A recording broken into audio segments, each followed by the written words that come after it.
I missing special attack boosts?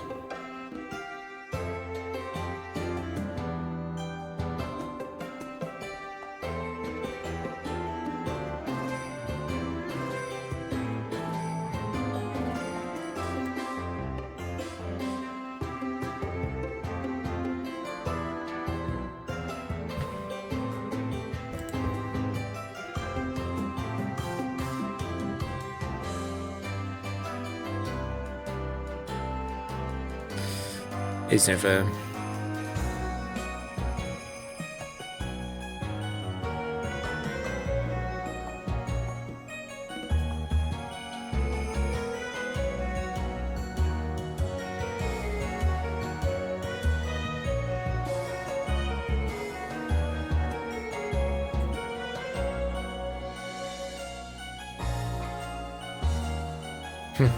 Also, I'm not a streamer. I just need to stream the game.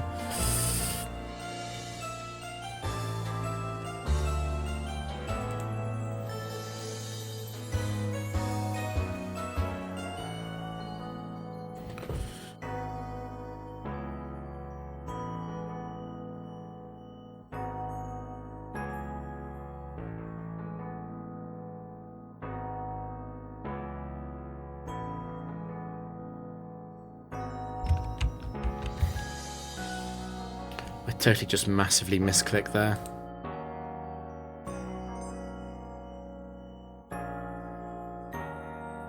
Not going to be able to break my sub. God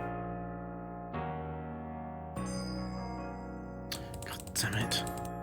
Complete mouse slip. A literal real life mouse slip.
think that's it. Is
I think just because the match earlier was close does not mean that what I did was actually wrong.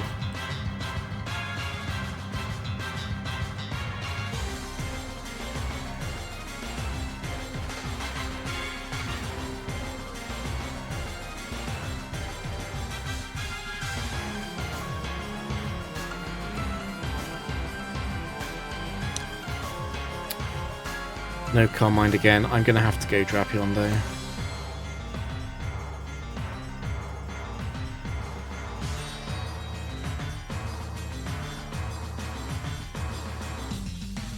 Come on, evasion, special defense.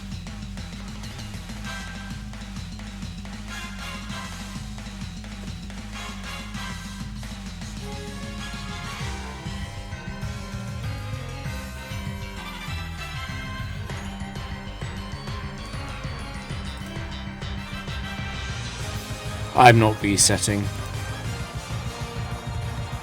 This is good enough.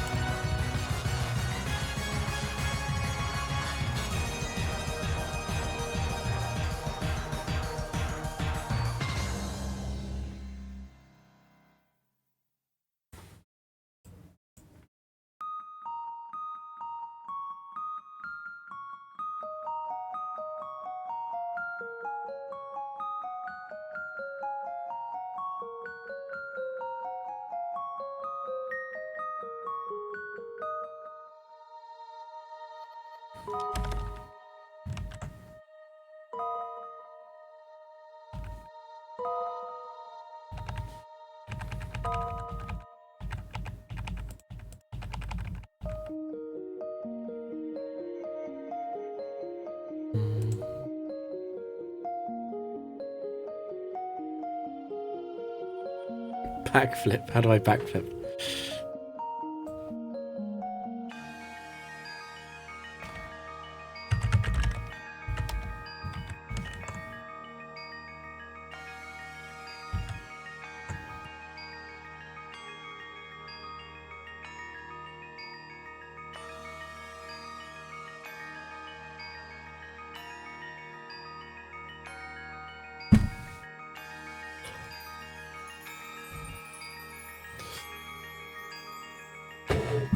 I'd rather miss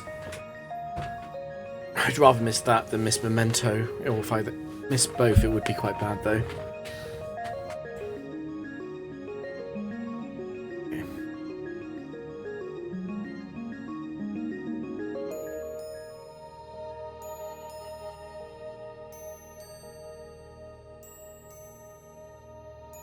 I'd like to get defense so I don't lose like half my life if it explodes.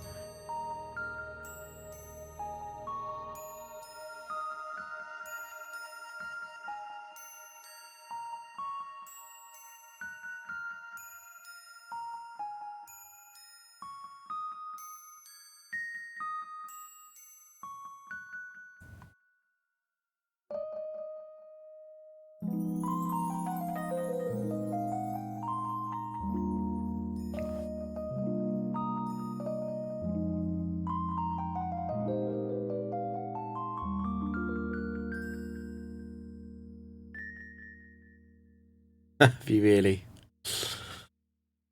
Oh, I don't envy that.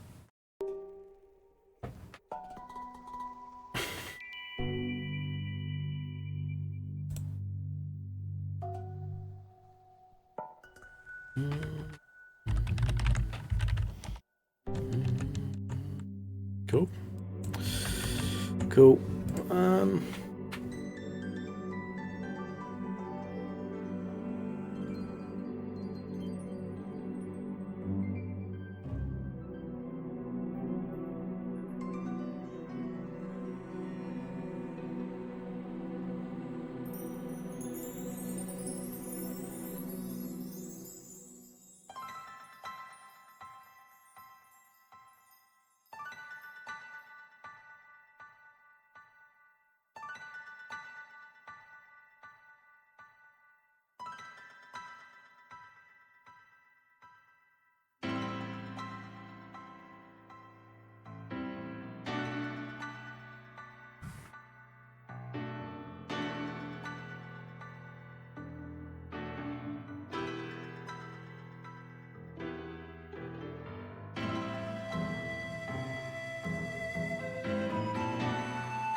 I kind of want to see if he replies and what he says, because that'll buy in. Like, I didn't want to give him too many answers in my post either.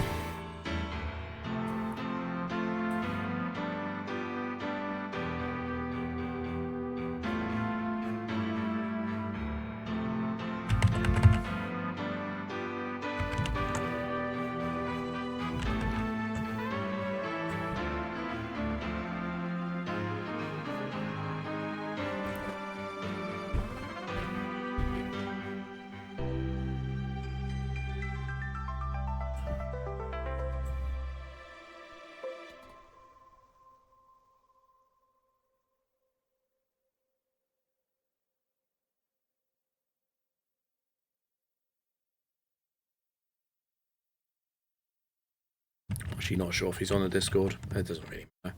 You can do it if you want to. I just was curious to see what his responses were to certain things.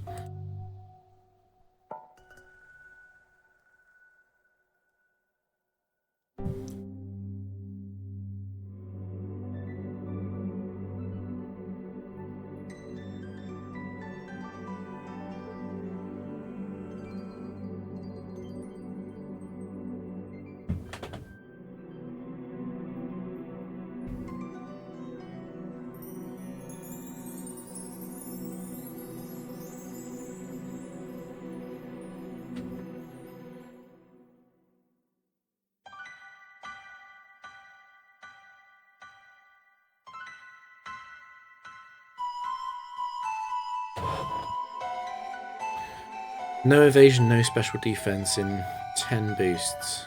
There it is.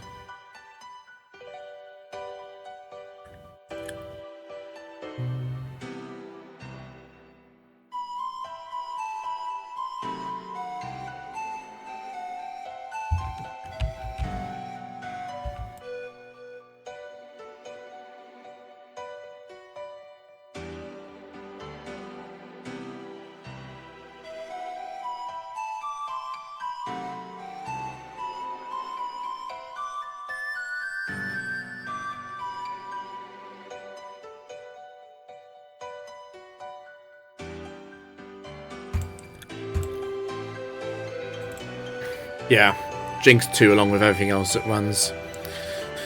Sleep moves. Seems like a big problem.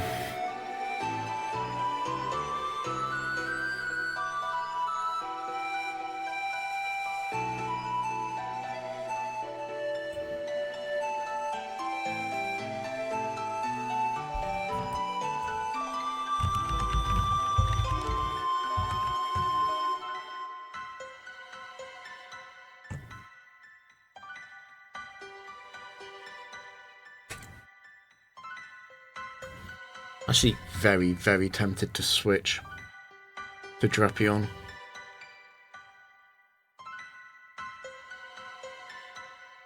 Because I am expecting it to U-turn later.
I just got back.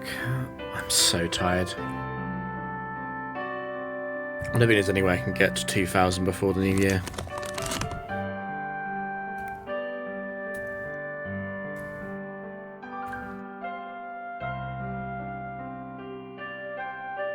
Well, I went out for the evening.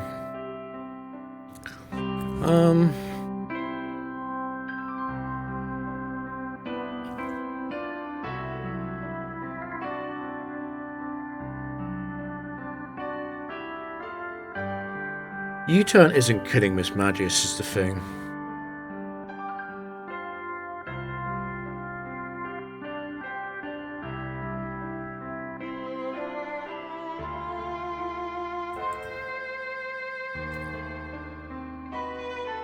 Drifblim.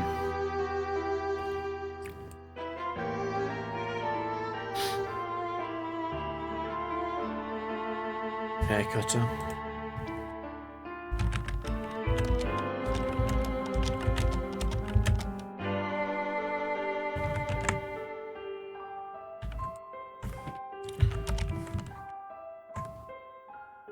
I mean, to be honest, this will sound callous. I don't care about any streak that isn't streamed. I really don't care.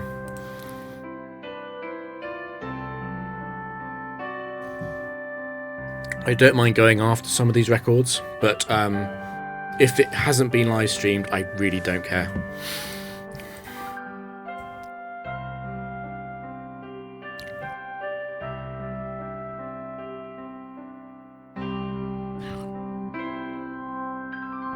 Just thinking about Drifblim 1.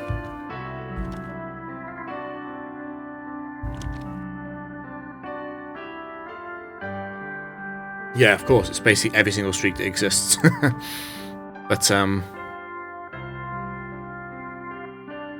I'm fed up of taking advice from people who won't even stream themselves playing.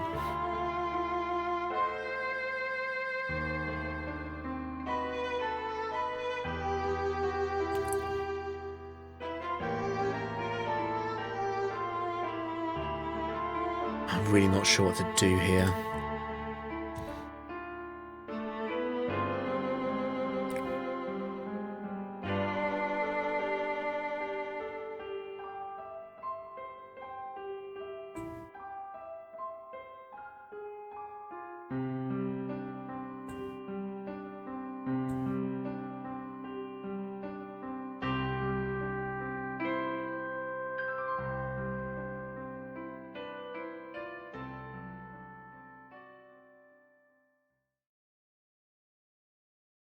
The damage means that it is Drifblim 1, by the way.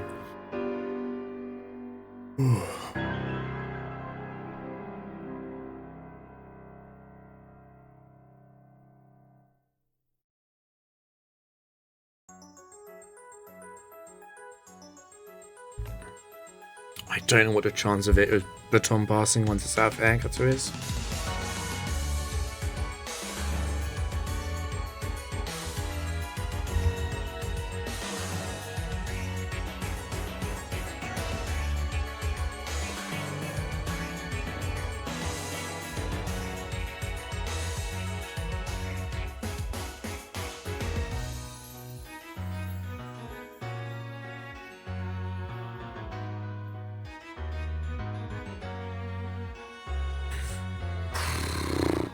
I just think everyone should be live streaming. Even if you can't live stream the whole streak, I just think it should be live streaming as much as possible. And if you don't, I just think you're a casual. Which is fine. It's fine to be a casual, but I'm not going to take any non-live stream streak very seriously. If there is a big streak, you know, if someone got like a 1k streak, I would be happy. And then they like live streamed like 200 games, and it was obvious that they knew what they were doing, and they didn't lose in those 200 games. I'd be happy to accept that as like partial proof, but no one does that. Almost no one does that.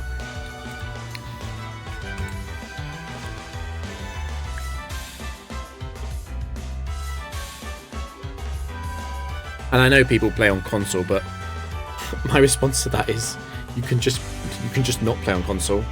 Or you can bring your streak over to an emulator and live stream that instead. There's no need to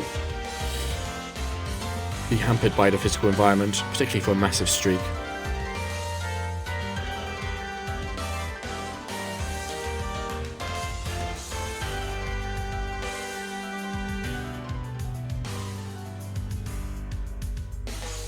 And my concern is obviously Alakazam 1.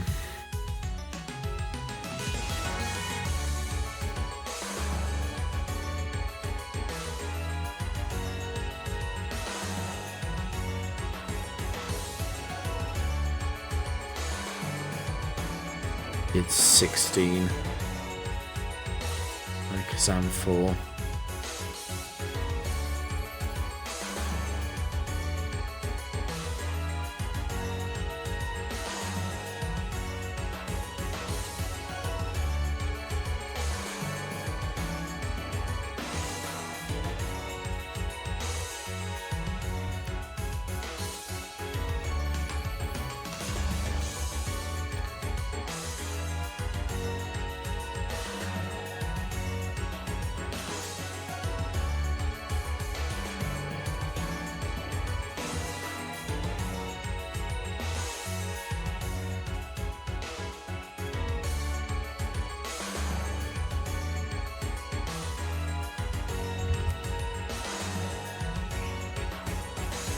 I mean, that's insane. It's insane to me that you would call trying to get massive win streaks casual.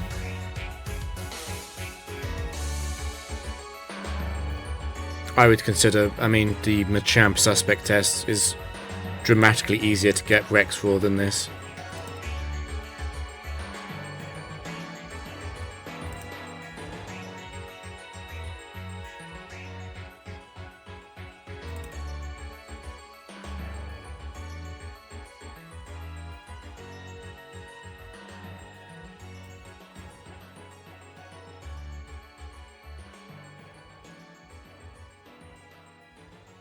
I don't mind the label of casual if it's not attached to serious streaks. I really don't mind.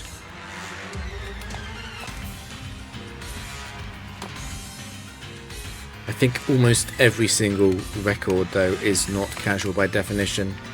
It's just way too many hours and way too much sweating out exact scenarios to be casual.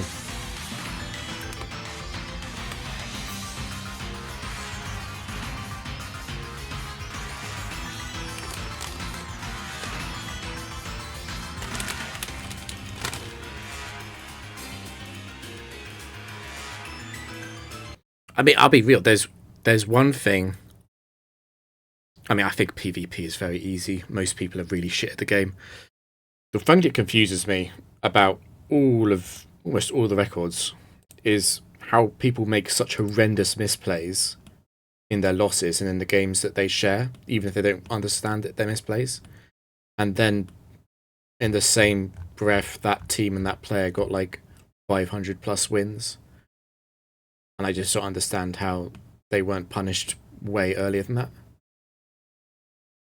And I don't think it's because they're lucky, because I think luck evens out quite quickly. Players are shit, I'm sorry. The VGC team and scene from most of the first decade or so of the game was pretty shit. Like, people have no idea how to mental calc or anything. People couldn't even map out, like, 2-turn combos in VGC without making errors. They would forget and miscount things like Trick Room and Reflect all the time. But yeah, that little rant over.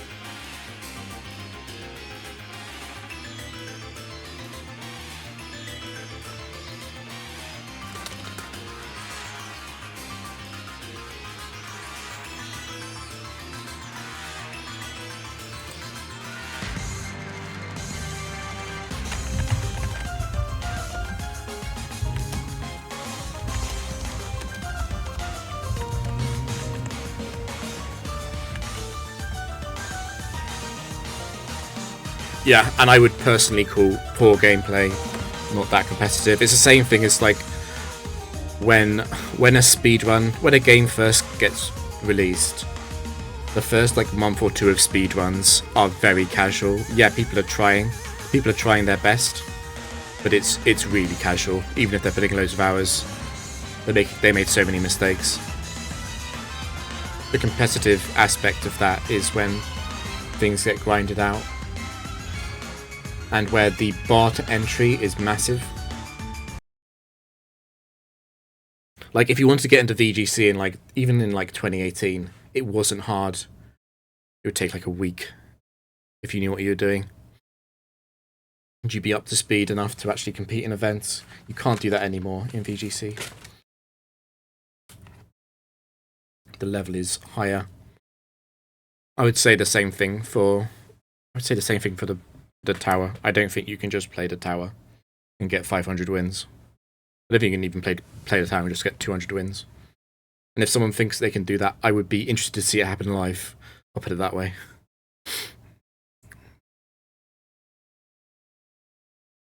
Both tower and PvP. Going bad when World Champ. I did very well in singles and VGC. It just wasn't for me. I was very busy during that time. Studies.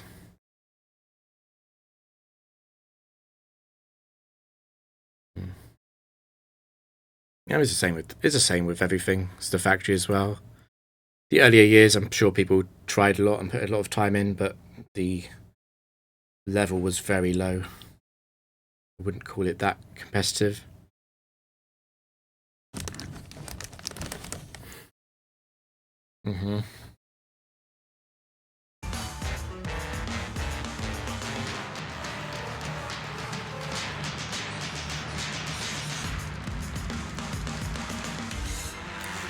Factory is the easiest and the hardest to get into, I would say.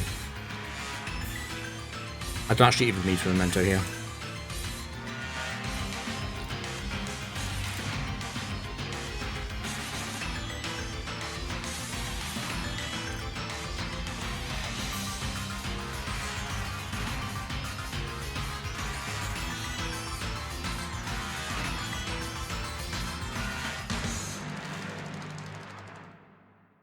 I mean, Pokemon still is a very casual game.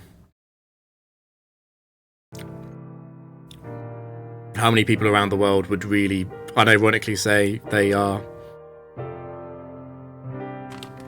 at a level that can't be reached in a few weeks of dedicated practice?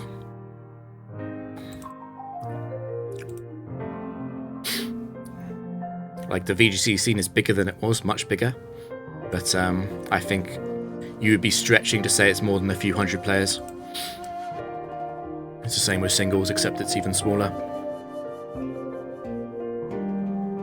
So yeah, that's like a 300 players versus 20 million or whatever the install base of most of these games is.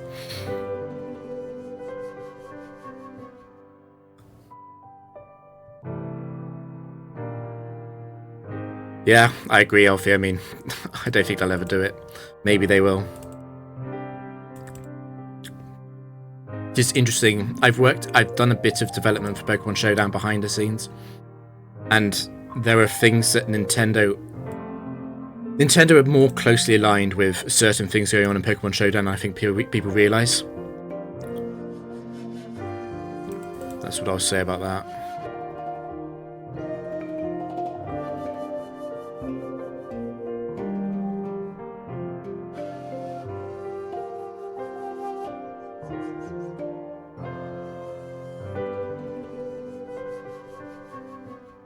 Oh, just get Adblock.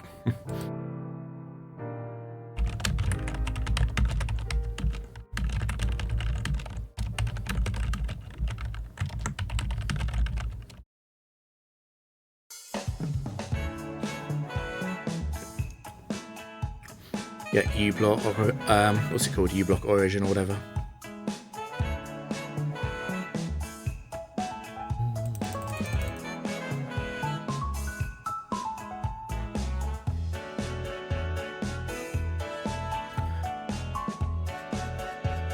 Yeah, but the thing about CSGO 12 years ago or whatever is that it was a very low level. Like, if you wanted to get into it, you could.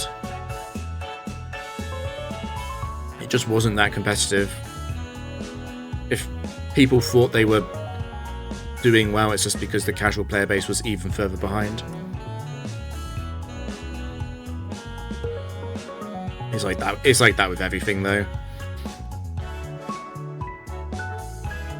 Most games do not have the competitive scene be the focus point, and the games that do that often die because they did it.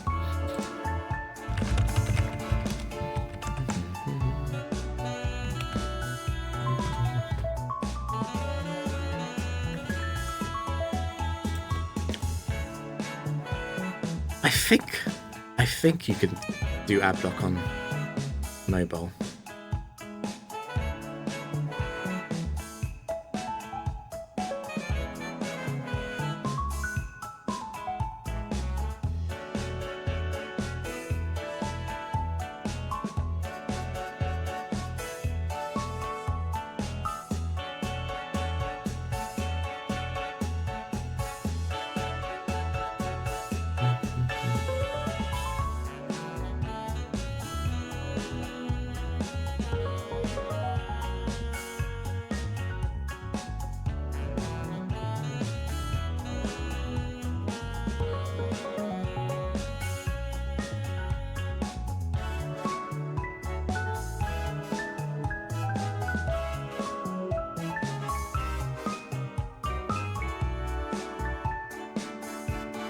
If you disagree with what I'm saying, that's fine, but I use these words in quite a strict way.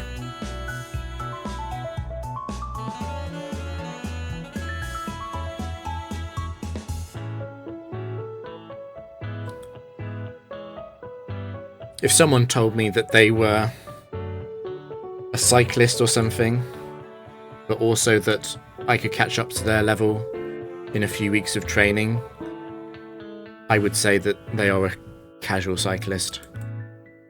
It's the same for a lot of other things.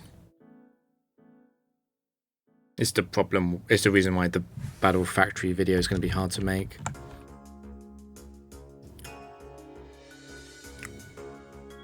I mean, they were shit back then too, I'll be real.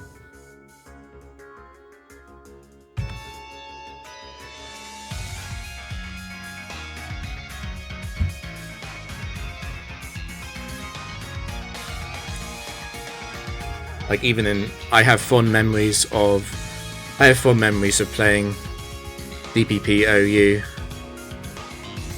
back before Black and White came out, but the level was shit then too. People who tried made the top of the ladder very easily.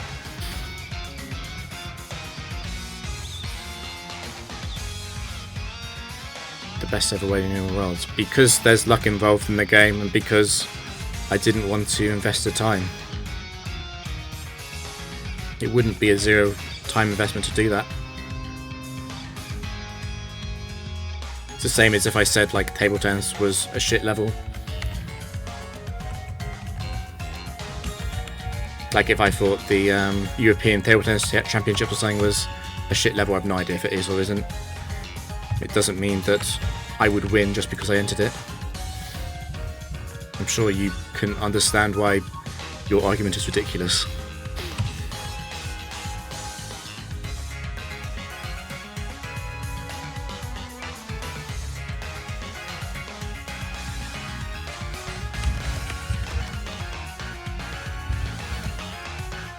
I'm strongly considering just going straight to Drapion.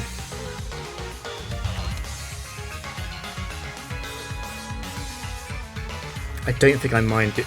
The worst attack I'd be hit by is Stone Edge. I don't think I care about that.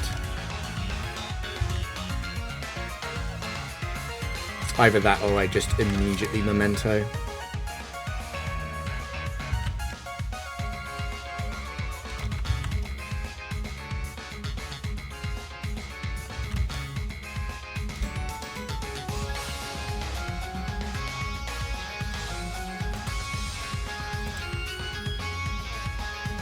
That's fun.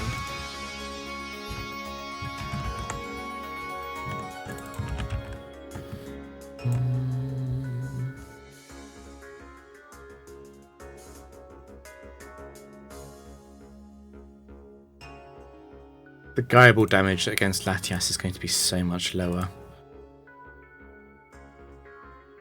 without the Iron Ball.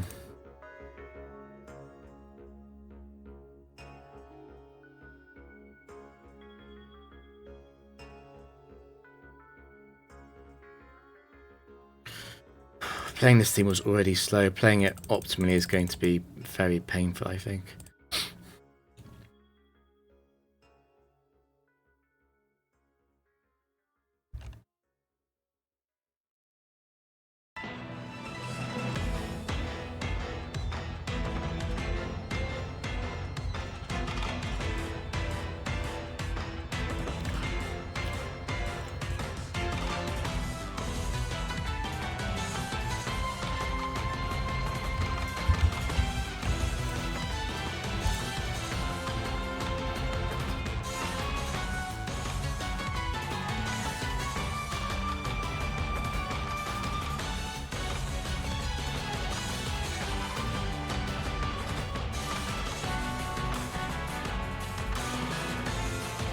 No, but there were far fewer strong players, for sure. It's only a very recent development that actual effort had to go into qualifying for any of these tournaments in VGC, which is both a product of player count, the availability and convenience of testing, which I think is more important for players who actually need to test games and can't do, you know, a lot of team building just with spreadsheets and stuff, and the fact that some of the players have improved over the years.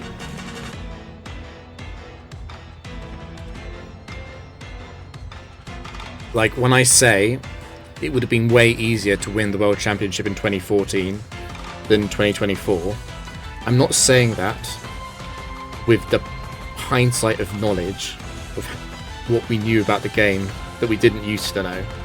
I'm saying it purely based on, you drop a person into 2014 and you drop a person in 2024, even if they know nothing about Pokemon before then, the person in 2014 has a massively, massively higher chance of winning the World Championships. And it's because the gap to close was smaller, and the gap to close to the other players was a much smaller count as well.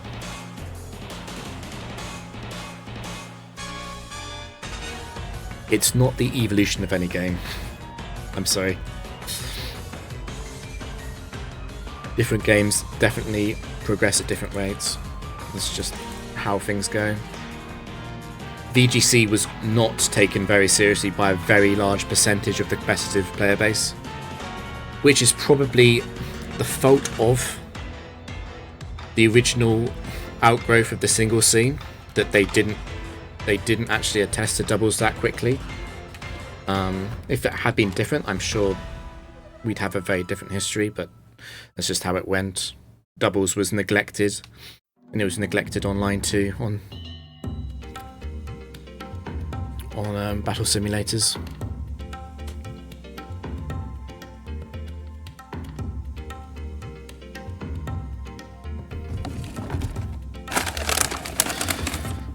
I mean, you're gonna have a very hard time arguing your case when I can bring up an infinite list of games. It doesn't matter if a few games followed a similar trajectory to Pokemon. A lot of them didn't.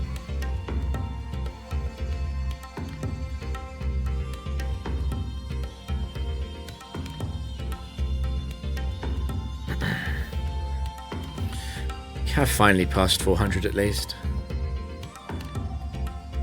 I mean, the thing about Manip is, even back in 2008, I was breeding Pokemon for the Frontier, and I knew what I was doing. And even without Manip, it is possible to get 5 IV perfects and stuff. It just takes a ridiculous amount of time. Definitely something that put people off in the early days. I do agree on that, though.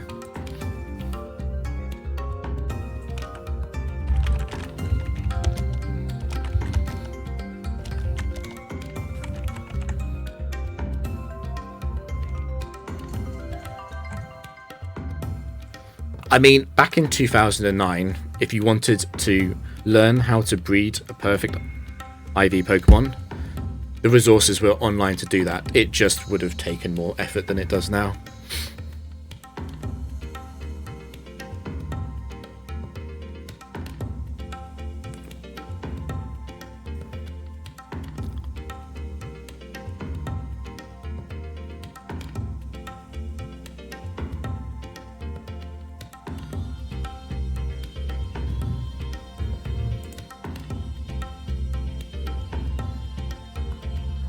Like I disagree with the idea that Pokemon players back in like 2008 didn't have perfect IV Pokemon. It's just that a lot fewer of them did, and it was a bigger resource sink to get them.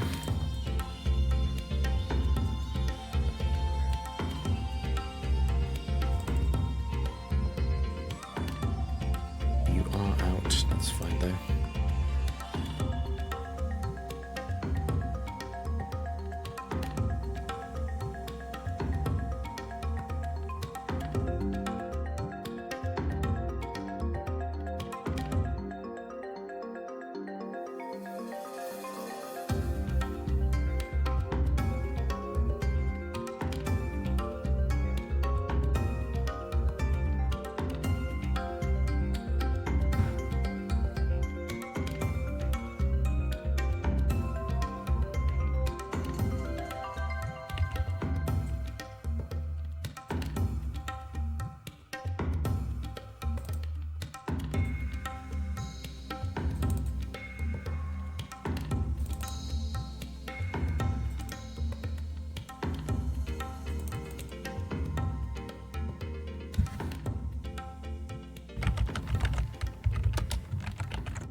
I need to respect Charge Beam.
Crit is so annoying.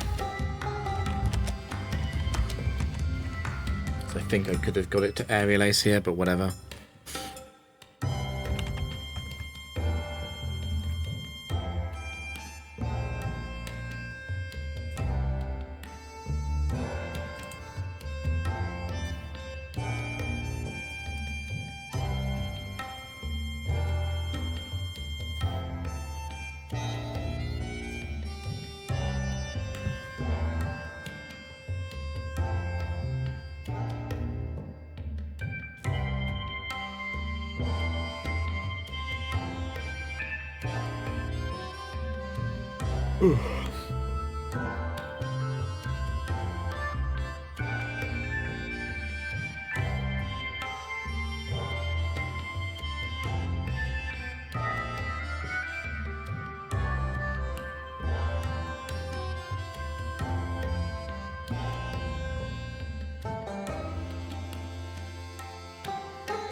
No, not really. Only I'd watch the World Cup and the Euros and stuff, but I don't watch like weekly football, no.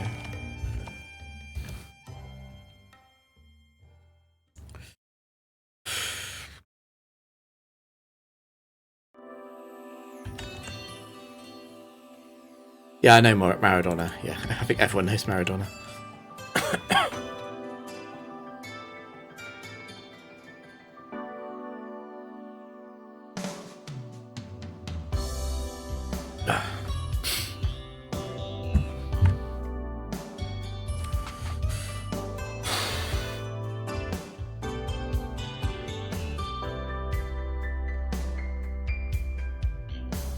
I don't think it's worthwhile wasting and considering whether or not it's worth going for skill swap. I can't think of a scenario where I would trick it with Latias anyway, and I don't want to waste Surf PP.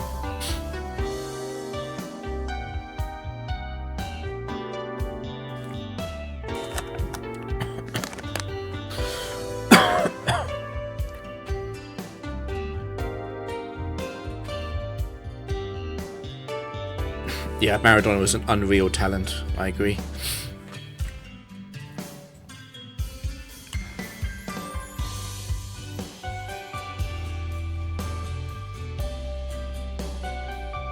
I don't actually know when did the... I'm not actually sure, I'd have to Google it. I'm not actually sure exactly when the amateur era of football ended, as in the era where you didn't make a living as a top player. Nispagius is naturally faster than Latias, but only because of the base speed. The choice scarf, Latias is obviously faster.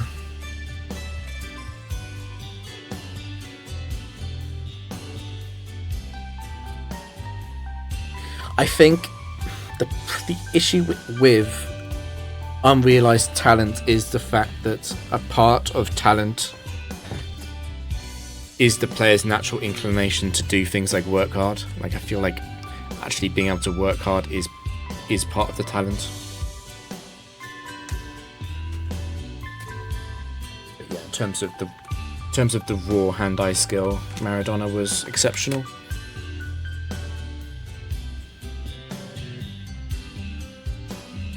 I don't think I'm going to skill swap. Though, running it at low on surf could actually be a good thing, actually.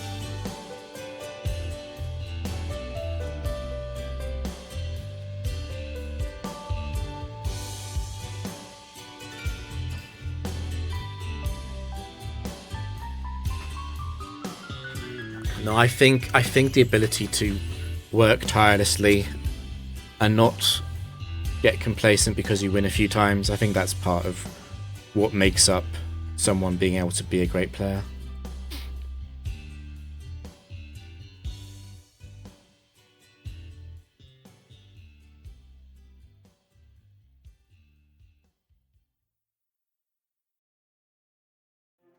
I'm not sure what you mean about the world champion.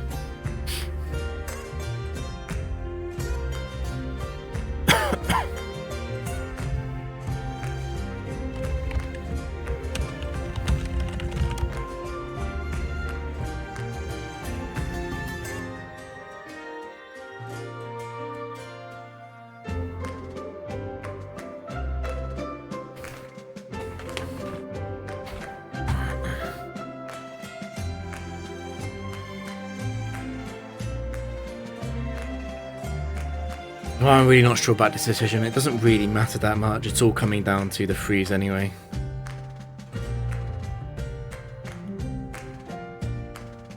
Okay, the crit. Well, it might waste an ice beam here, which would be nice.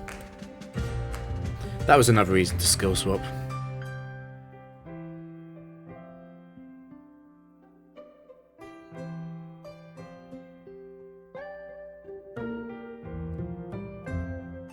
I didn't want to see it waste Sludge Bomb.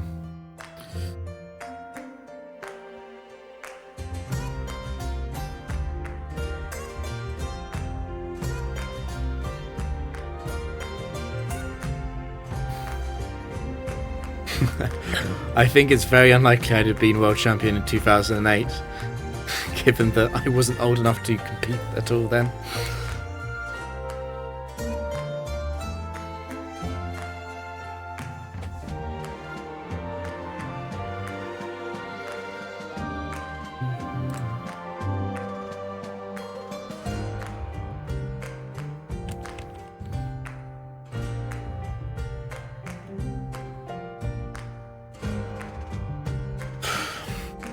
So the match I played earlier, I decided on 3 flashes before the switching,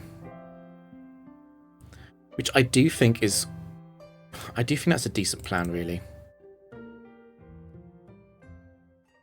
in terms of the likelihood of freeze, the likelihood of it missing Drapion in general.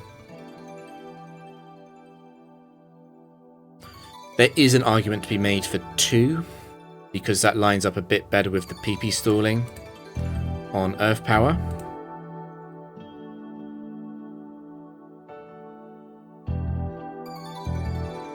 There's probably an argument to be made for 4 as well.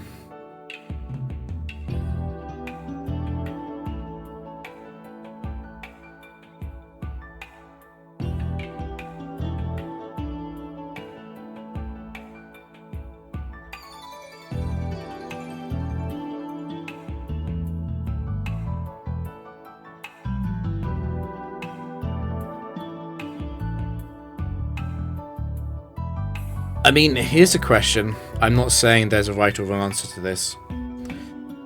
If a game was extremely competitive, do you think it's more or less likely that someone would be able to win consecutively years in a row? Like, let's say a game, any game, had someone win the World Championship 5 years in a row. Is that evidence for it being competitive, or is that evidence for there not being a lot of competition at the top?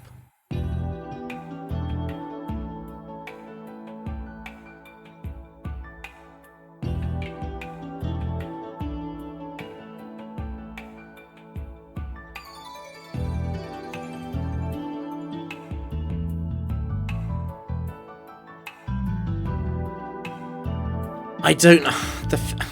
My experience is heavily steered in, 2008, that was prime DPP OU, and people were really bad back then.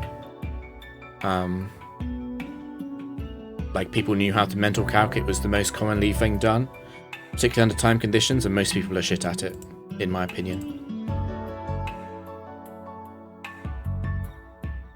Which is not to slight those players, but being a very high level singles player back then was not hard. It was mostly a question of caring enough. I don't know if it's that much harder to be a high level singles player nowadays. Probably only slightly, really. Yeah, most people, they just... The thing about my perspective isn't from today, though, because most of the time I played the game was back before damage calcs and everything. That's why when I play these games, I don't like using damage calcs. It's because I'm used to. But the thing is that most people just don't care that much. Like, even top level singles play, there's a lot of players who they just bring stuff because they think it's fun. Like in SPL and stuff, people will bring stuff because they want to try out an idea, they think it's fun. How many games are played where they're desperately trying to win? I don't know. Like, even today, how high is the level really? Like, how many people are really, really desperately trying to win and finding the time to properly practice? I don't think, like, it's a very large number. I think a lot of people play VGC for fun, which is fine. There's nothing wrong with that. I think today we do have a larger set of more competitive players who are going to fly out to most of the events, and that does lock the top tier of competition out of someone who is just like casually dipping into the format, which is why I'd say VGC is hard to get into now.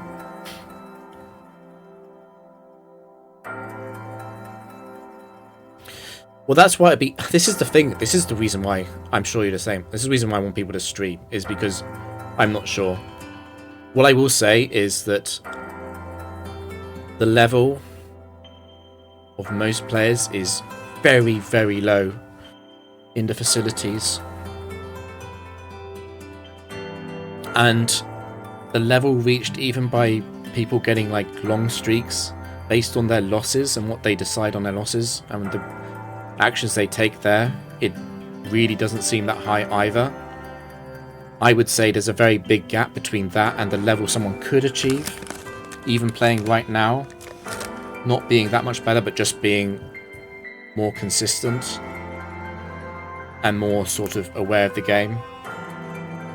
And I think someone could also play much, much better than that, but as long as that gap exists, I would say that it is somewhat competitive.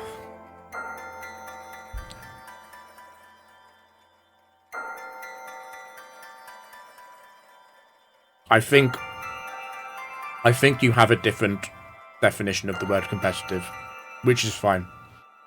There is not like an exact definition of any word.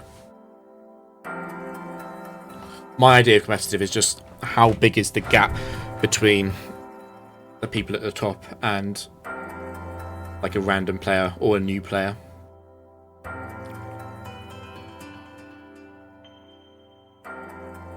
I'm not saying my definition is right. But yeah, basically, it's a very long way of saying it would be nice if people stream more.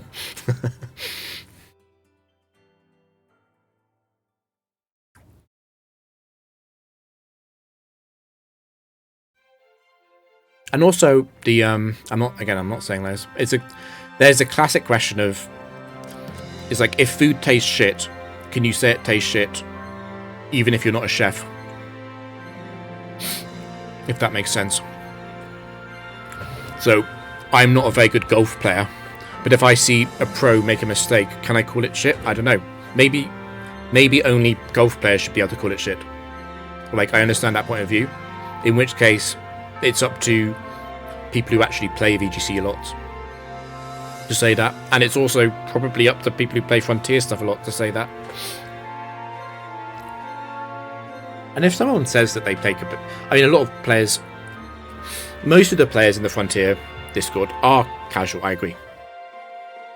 I think they would describe themselves as casual, and what they mean is they've only just started getting into it, which is definitely most people's definition of casual. But it is it's interesting seeing people who definitely aren't cheating, because we know they're not cheating because of what they say, struggling to get like 100 wins with Trick Scarf. It's just interesting to see that happen and be like, oh yeah, I guess this game is a bit harder than we think it is. Same with like doubles, like people just struggling to get 100 wins in doubles, even though there's like an entire thread dedicated to telling people how to play the game. And I don't think we've peaked either. I'm not actually exactly sure if like 100 is a new player and 1,000 is the best possible play. I'm not even sure where people are right now. And the reason I'm not sure is because not many people stream. We're a long way off 1,000 in Factory, I know that, but that's because Factory is really hard. But like in singles, I don't know. Like when I played Jumpman's team and stuff, I wasn't being completely perfect, but I really couldn't say how close I was to being perfect. I also don't know like how much better was I playing than someone who'd played the team for like a few hours. I don't know. Anyway, I'm definitely doing at least 2 flashes.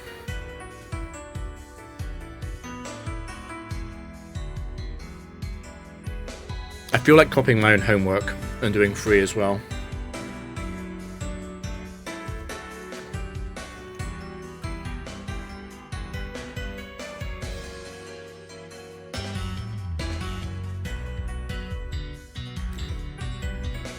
I mean, to be fair, I'll give a point to VGC for a second. To be fair to VGC, it has the same problem that speedrunning has. Oh, you're so evil, CISO. But VGC has the same problem that speedrunning has, which is that because there's time pressure, it's so easy for me to go back and look at something and go, oh, well, let me just spend like an hour analysing this and telling you why everything you did was wrong. But because of the time pressure, it's not exactly fair to do that.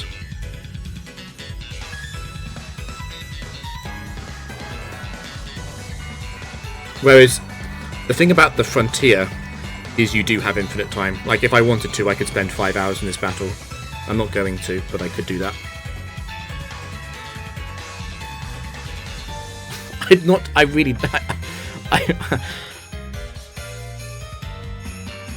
I'm really not sure 100 is possible in doubles. I originally thought it wasn't, then I thought it was, and then I was like, no, it's not. Okay, I think I've done 3. It's time to switch.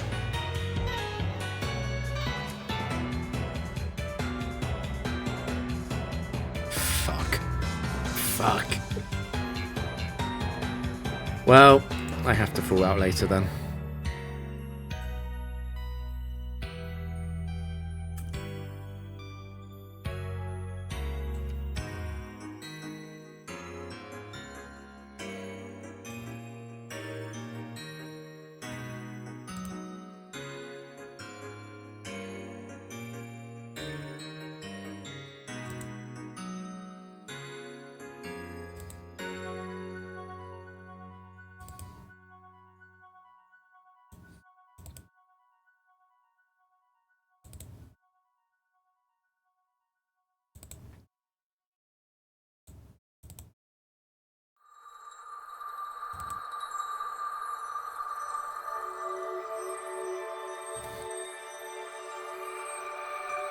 To be fair though, Parasite, something I said a lot in Factory is that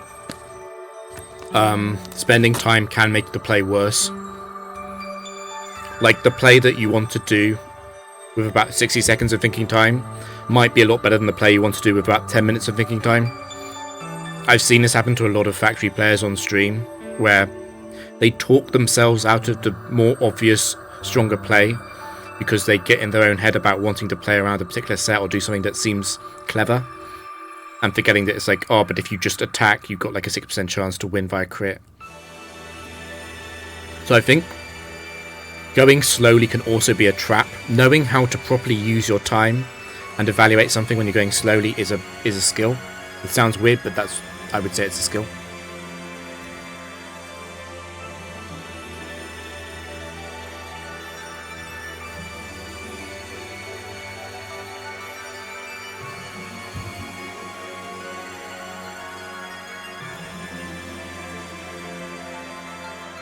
Anyway, I'll only say that because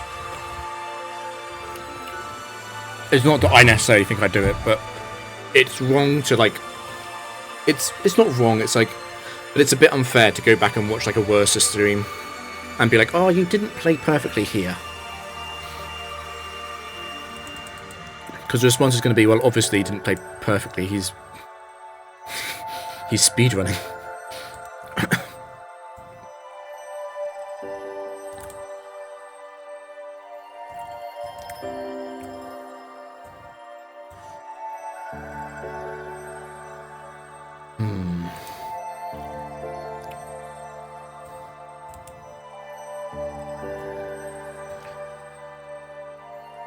It's still got earth power. I'm just wondering how I want to stay in.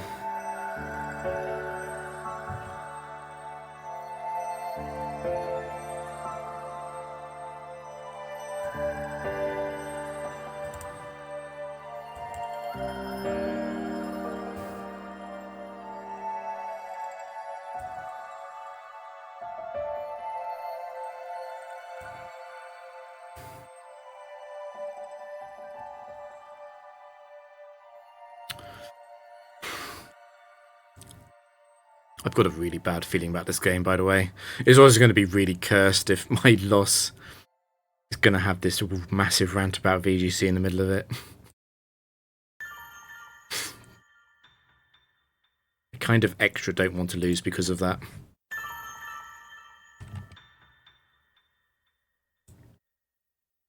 I do think the time for switch stalling is over, though.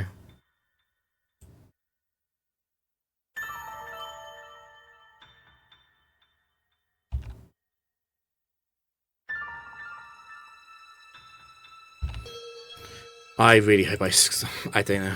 I can't do anything else right.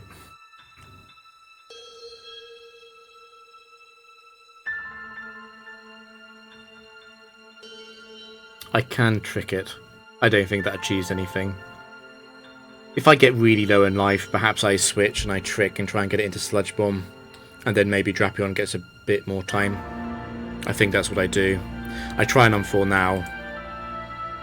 If I get low in like Surf Range low, I'll have to switch and trick. God, I hate Gastrodon so much. Ooh.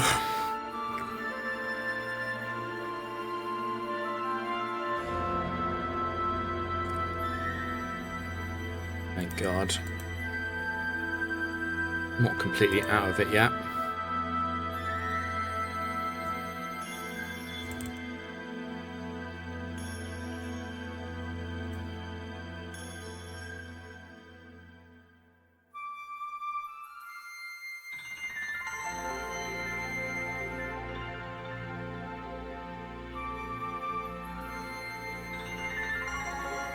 What I do agree with, I'm not sure if this is what you're saying, people often mislabel skill as luck.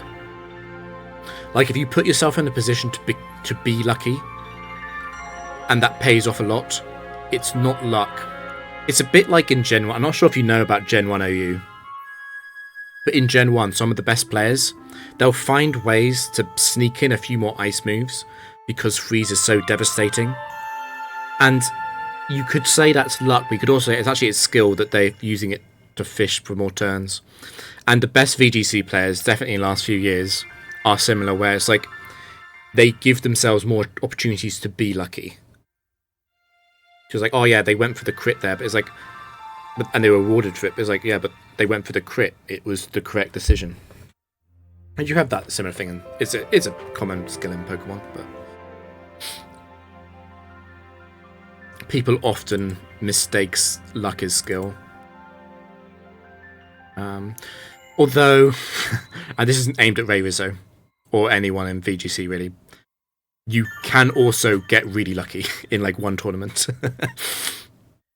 That is possible. That has happened in other games. I'm thinking of like Hearthstone, when God, who was it? Pavel. When Pavel won the world championship in Hearthstone, and he was just like, he just won it through like sheer dumb luck. He was a good player, but he was a lot worse than everyone else, and that can happen. Although I don't think you could luck your way to the world championship nowadays in VGC, because you'd have to get so many points throughout the year, which takes too much consistency, really.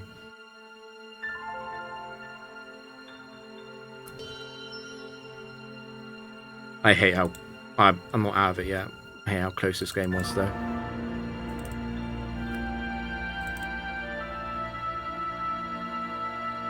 But yeah, the whole luck versus skill thing is like...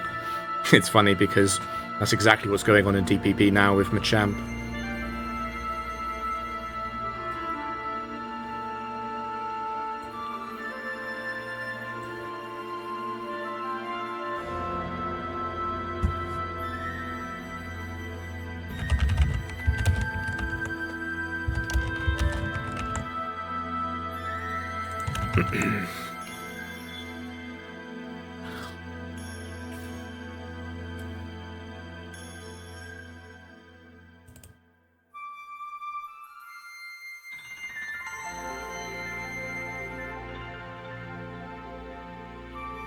I think I'm just going to stay in.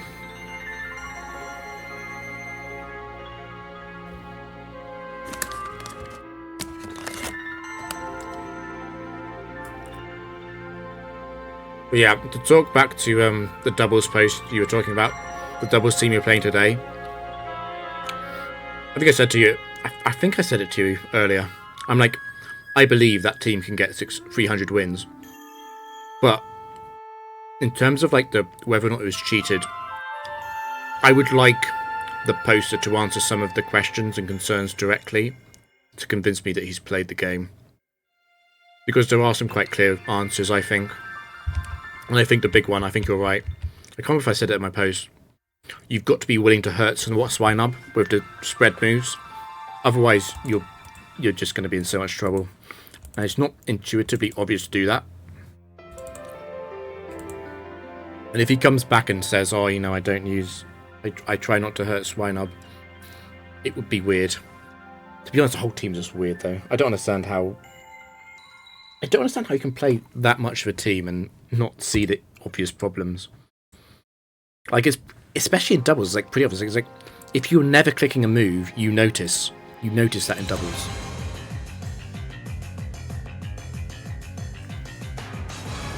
It's the same as Carlos's Outrage and Firefang. Or, I can't remember running Firefang. It's like, you must notice through playing how awkward it is to do this stuff.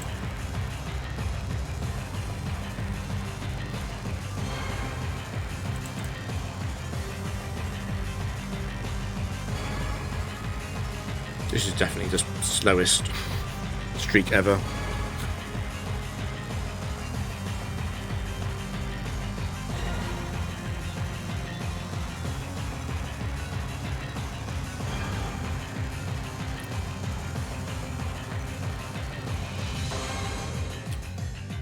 I mean, in general, I agree. I agree that I don't judge with 2012. I don't judge in hindsight, but I do judge if I think the original level was shit. It's like singles play in Smogon. The level used to be pretty shit. That's just a fact. It's not that it was a different era. It's just that people weren't very good at the game. But like, yeah, like early CSGO, early StarCraft 2, early StarCraft 1, these people were very good at the game based on the era they were in. Very far ahead of other people, other casuals and stuff. They were not fluky at all. Of course, their play looks shit compared to now, but they were, of the era, they were very skilled and of a very high level. But not every game is like that.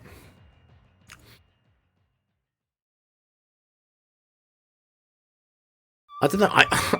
The reason why it's difficult is because I remember like back in like 2010, the chance of someone convincing me to give go at VGC and actually bother with it would have been almost 0.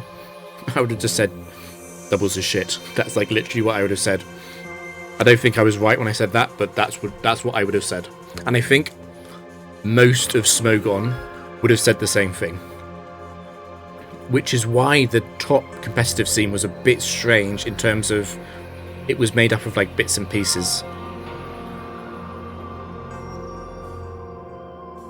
And they weren't bad players, it's just like it just didn't happen. Like it's a bit weird actually, the history of VGC.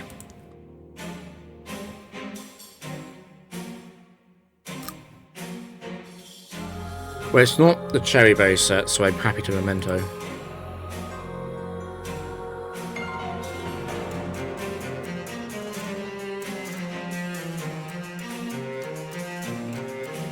Shit, it is Charge Beam.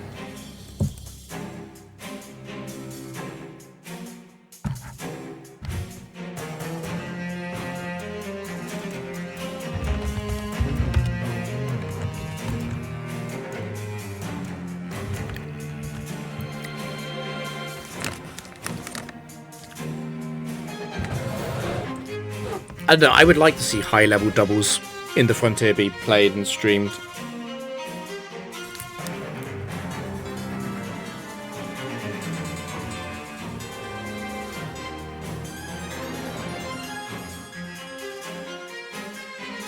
I mean, like I said, it's more than just being able to mental calc, right? It's the discipline in practice and hard work.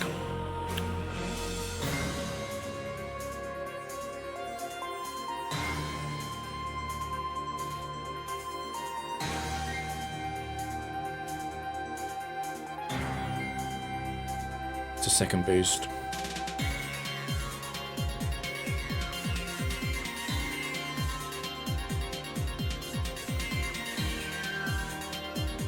It's a third boost. I might have to pull the emergency Latias button then.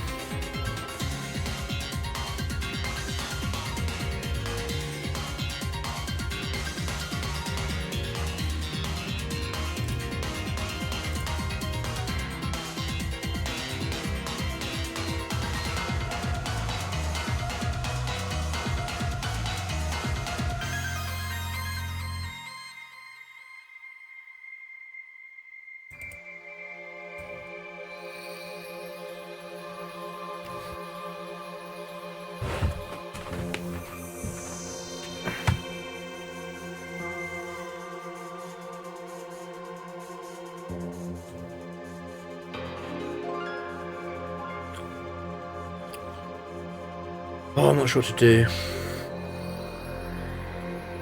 I can bail out into Latias if it's needed.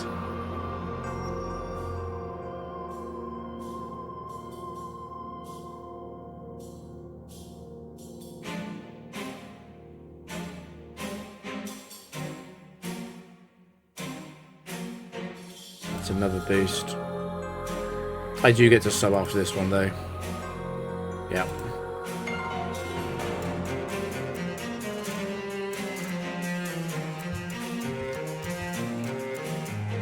Well, that's good. I mean, we just... And when I say we just need more, it doesn't all have to happen right now. Like, it definitely doesn't all have to happen right now. But, it does have to happen eventually. Like, again, part of the weirdness of the Frontier is that... When I say things would be good to have, the necessary...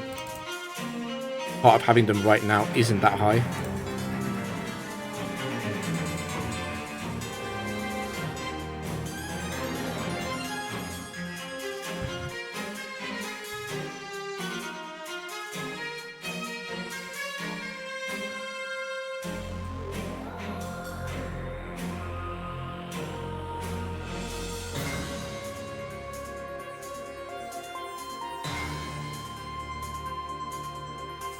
Which Gen 3 thing? The 6K cheetah?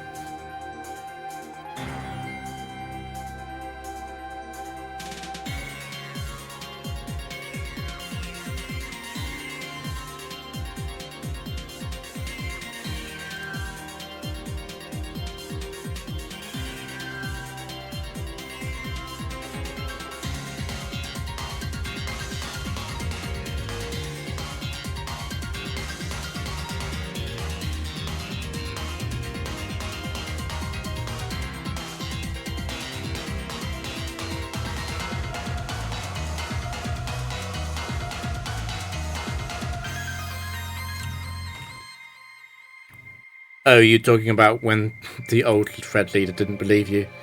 Okay, yeah, fair enough.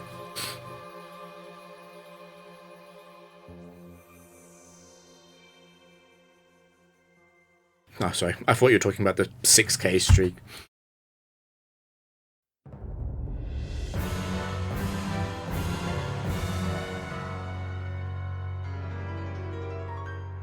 It's pretty bad that that hit, actually.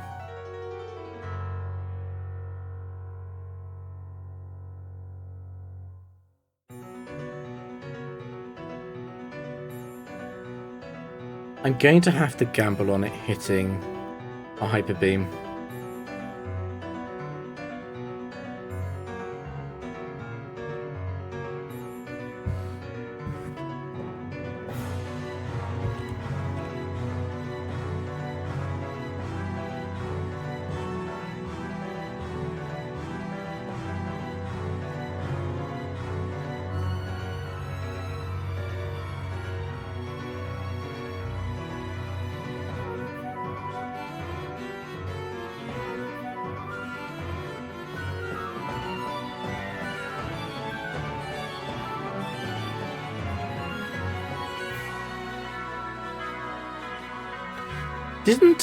The weird thing about it is, didn't Act play it?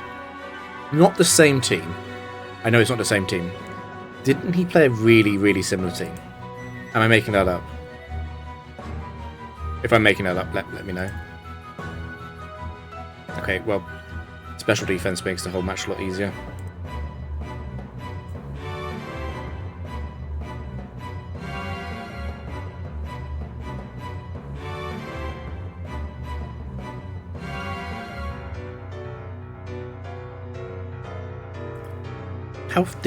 How far did he get? Didn't he get a good streak?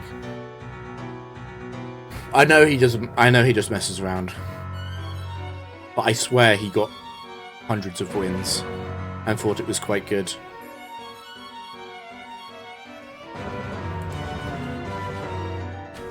Something in my head is it didn't, because you know when the 6k streak happened, didn't he say something about like getting 400 wins?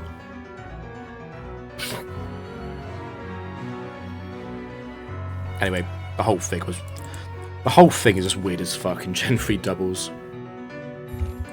What even was this? Let me just check this. What even was the record before that?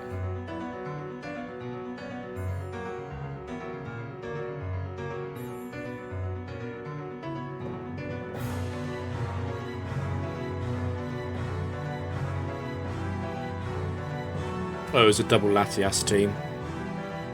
Oh, yeah, I remember this.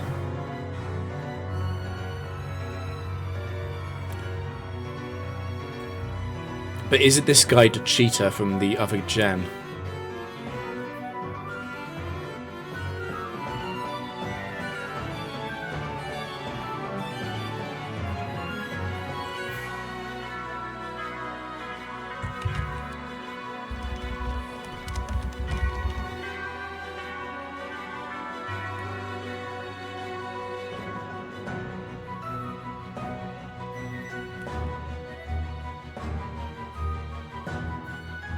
I might be lying.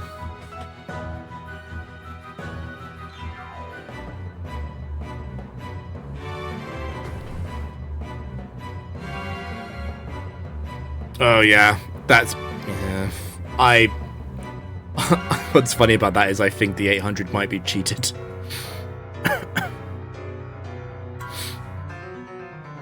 I'm not going to call it cheated. I have suspicions.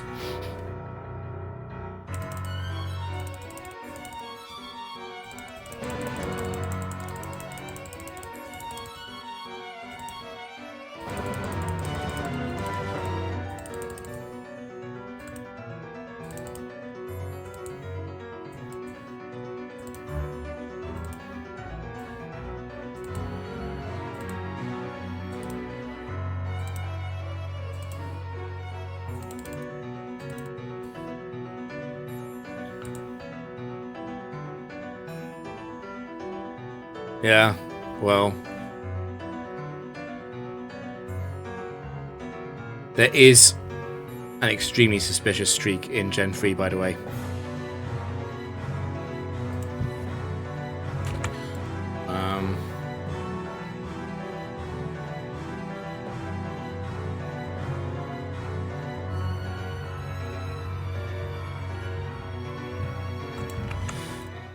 don't want to cause drama. I'm just going to put it in the chat. This isn't, to be clear, when I'm saying this is suspicious, this isn't unfounded. I've played this team a lot. And so have a few other people. And it is extremely suspicious. It's not doubles though.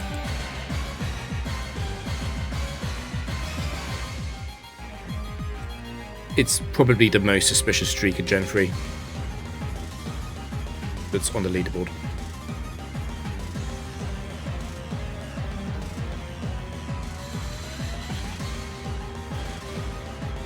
That's what I said. I said it was going to be raid.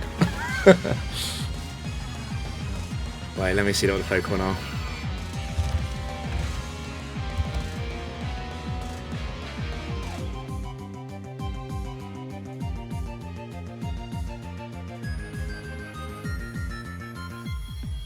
It's literally Toxicroak Rain. Isn't this exactly what that Japanese player was playing with eject button? I've seen this team. It's been played on YouTube by a Japanese player.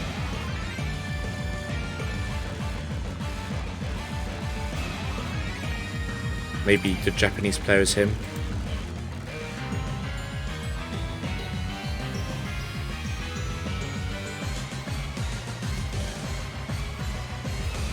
I don't know. I don't care. I don't think stealing teams is a real thing anyway.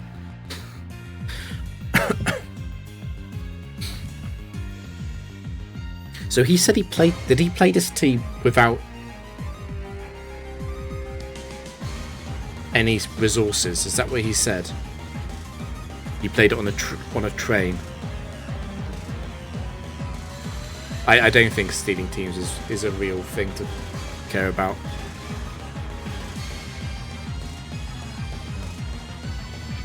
Yeah, yeah, I thought he said that. He was just playing. He was just clicking moves. A team that can hit 1k by just clicking moves is quite impressive.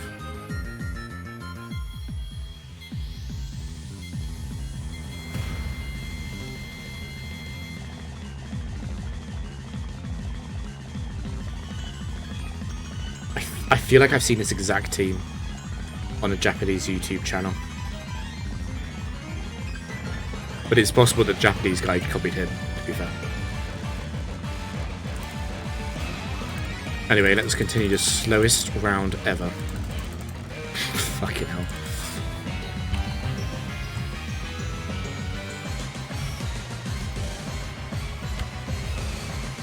One and a half hours for 21 wins. That's retail speed.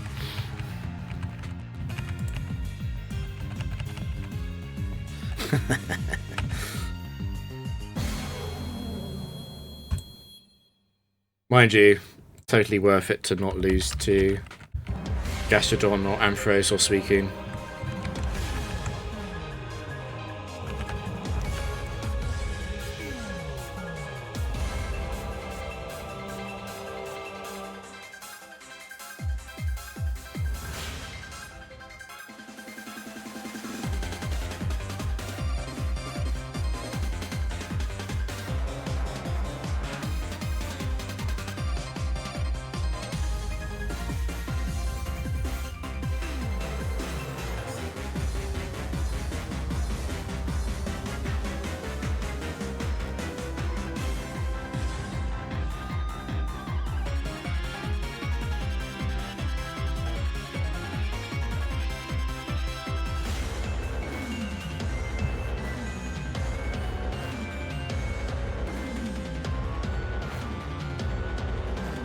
But yeah, when I say I want people to stream and I want things to be more transparent, I don't mean that we need to have like 20 people who start playing in the next month.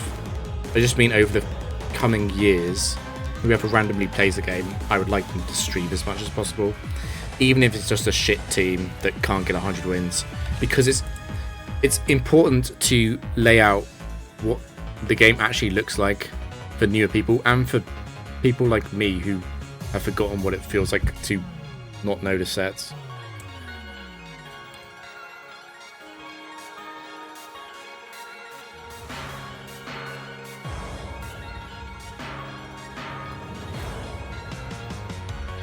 I don't know what Parasol trainers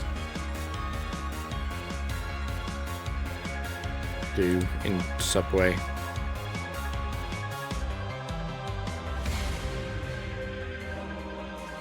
At least you can eject Politoed with your own Surf against Hail.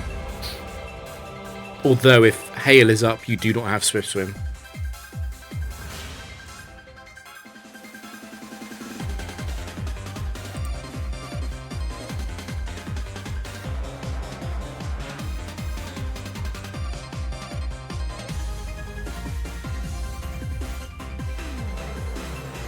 Honestly, this makes me want to play Kyogre Rain and Gen 4 even more.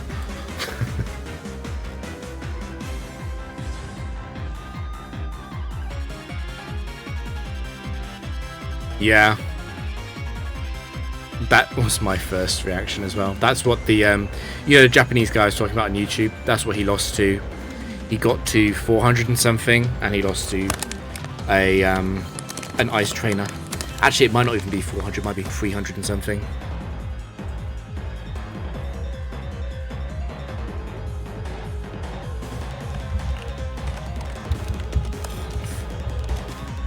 I will see if I can find it. I'm pretty sure it's the same guy who's playing singles Subway as well.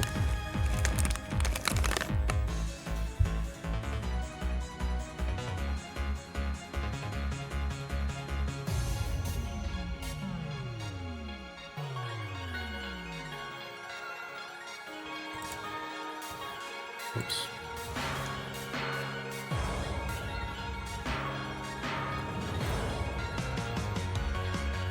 What's a Parasol trainer again, sorry? I don't play Subway. I don't know what that means.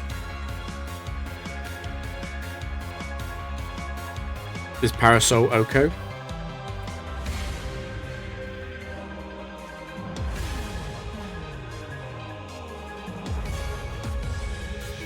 Ah, okay.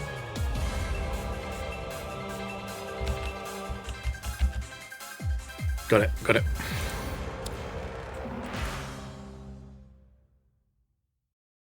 Yeah, Hail seems like the obvious weakness. Not just Abomasnow either. I haven't read the post yet.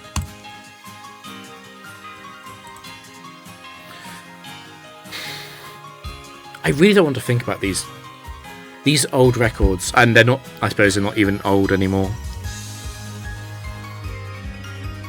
Same with TRE, it's just like, it's not that I think it's impossible, I just think they probably only played one big streak, and apparently they just completely dodged bad luck. Like 1,000 games. It's the same thing with Jumpman and Peter Co singles teams that I played. They just obviously dodged all the bad luck that I kept running into. The same when you played TRE's team and you just kept losing to Lum stuff.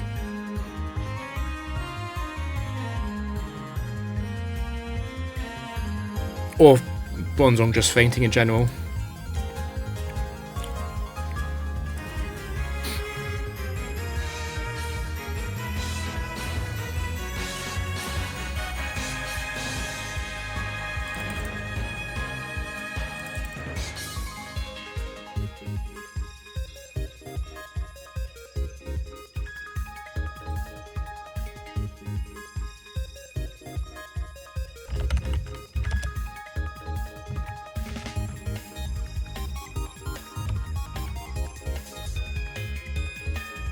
It was Miranda, right?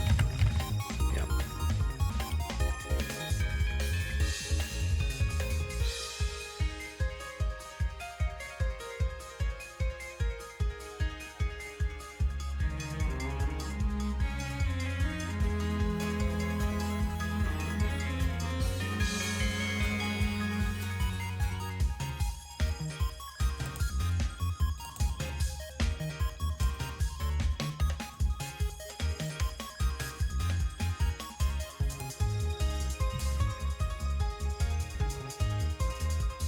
But it's rough. Those, it's actually the hardest kind of cheating to detect. It's not the obviously fake shit. It's the stuff where it's like, I think this team should get 500 wins, but it's got 1,000 wins. It's really hard to know what to do in those situations. I guess it just has to be accepted as maybe legit, but not a streamed run.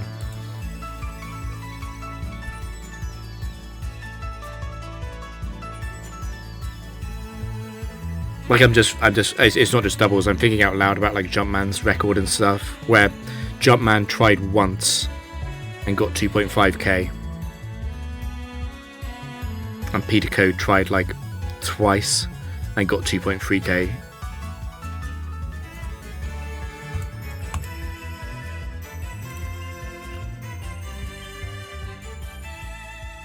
And no matter how good you are, those teams can lose to knowable things that could just happen, just bad luck. We know what can beat those teams. Even without misplays, we know what can beat them.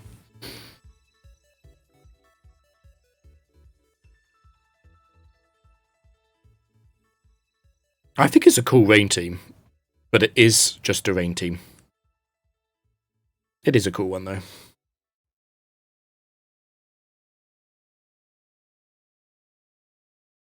Wow.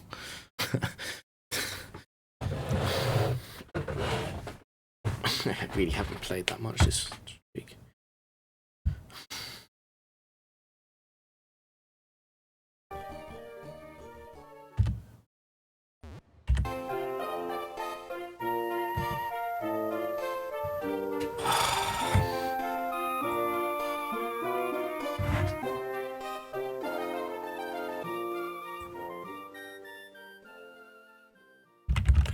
Swine 2. Be aware of the curse.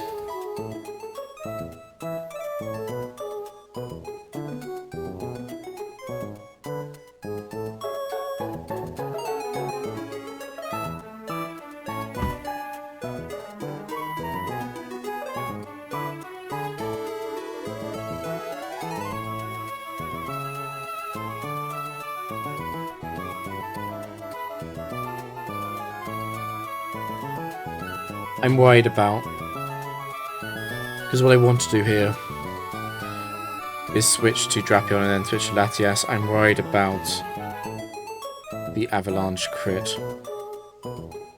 after a single charm. I can then Memento, but it can curse back up.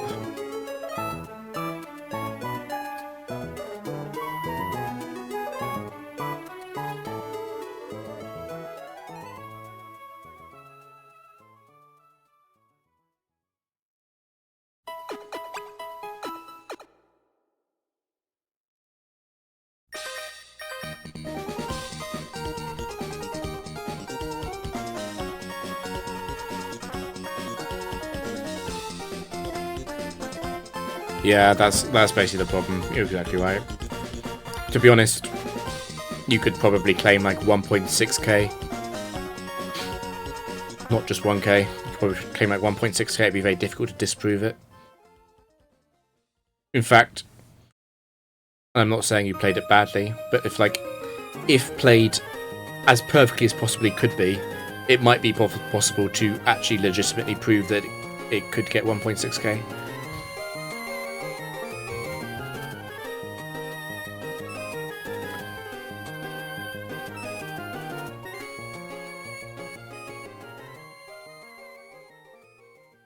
What I'm thinking here is that I think anything except Memento Trick is super greedy.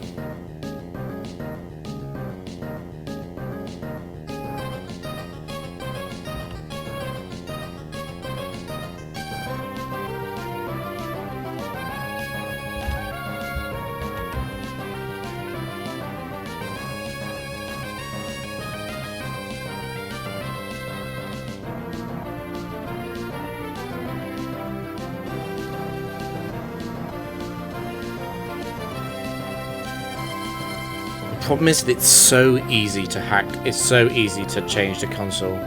It's like so incredibly easy. You don't even need a flash card if you really know what you're doing. Especially in Emerald. In Emerald, it's even easier.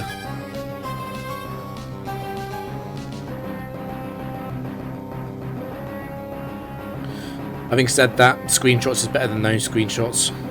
At least screenshots, you force them to play PK Hex or whatever for 2 minutes.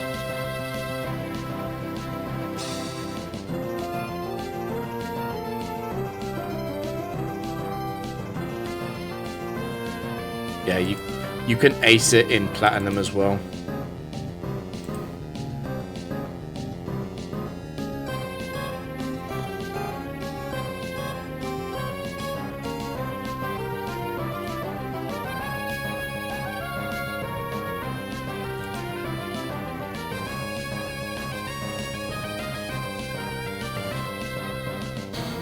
I think everything except Memento Trick is so risky.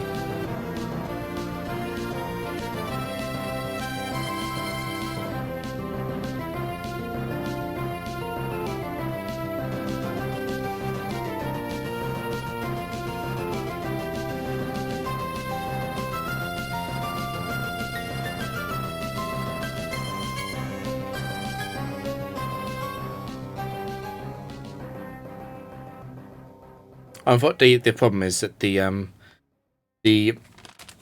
thing that displays the win streak record is just a single number in the save file. It's so easy to change. Okay, enough stalling. I was really hoping it wouldn't curse. I'm going to have to trick.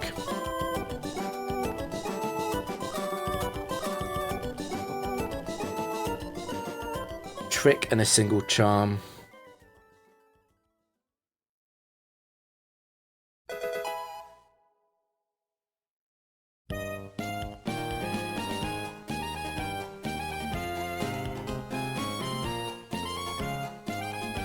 It says a lot that this is one of the scariest battles I can have.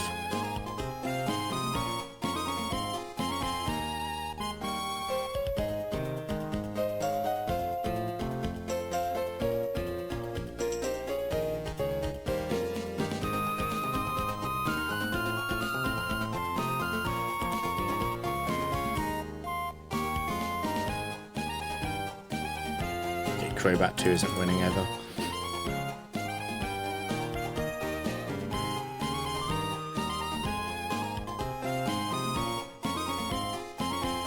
I mean, I'll say this again. If I was in charge, I know I'm not in charge. If I was in charge, I would be willing to accept proof provided after the fact. So, for example, LOXC claims 100 win streak in Factory, but hasn't recorded it. If he then goes and streams and gets like 70 wins and plays well, I would then look at the 100 wins and go, okay, it's probably legit. Even though that could easily be cheated in the exact way that Parasitize just said. I would say the same thing about like a lot of the tower streaks as well. Or even the arcade is like, if you get like, 200 wins, you didn't stream it or record it, but then you play again and you get like 150 wins and you don't play badly, I'd be like, okay, sure. I wouldn't mind that. But it's a lot simpler to just stream the entire thing if possible.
And actually, to be fair, that's what I was trying to get Carlos to do.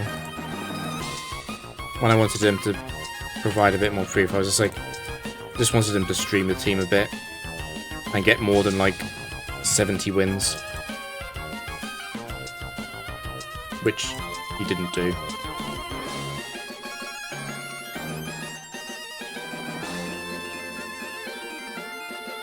And that's a problem.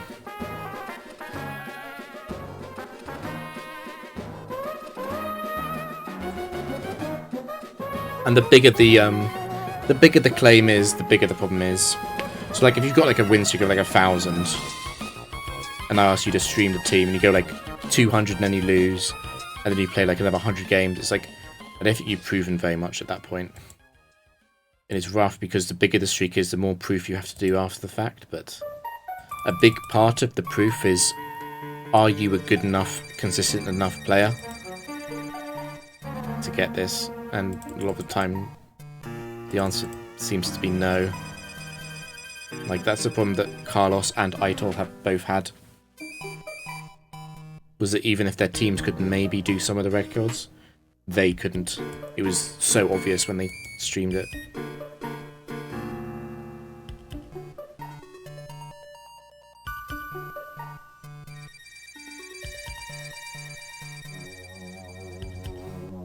But that's the problem, right? It's easy to say this team wins a lot, and that's true. What are the chances you never get frozen?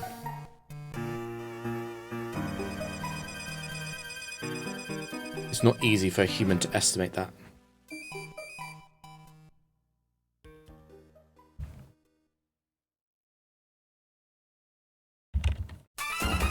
Oh, is there no Lumberry? Is this another streak where there is no Lumberry on a doubles team? Please say there's a Lumberry on it.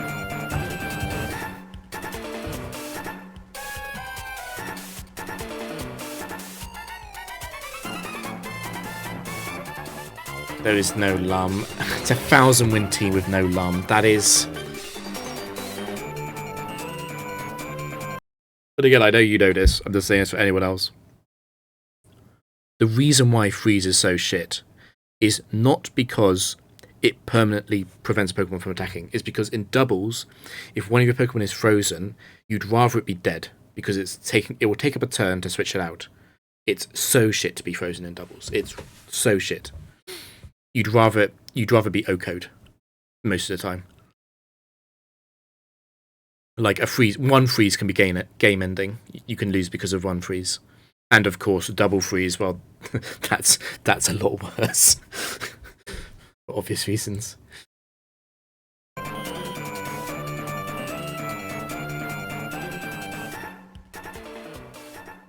Oh, that's a bit disappointing. And the other thing, it's really difficult if I quoted him and said, well, I think it's fake because there's no Lum, I wouldn't say that. But it's like, that argument goes nowhere. Because he would just say, oh, I didn't need Lum. I didn't get frozen.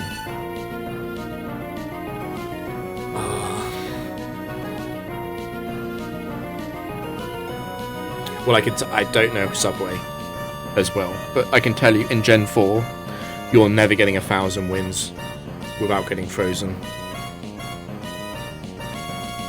That is no... The Ice Trainers are 4% on their own. And they love using Blizzard.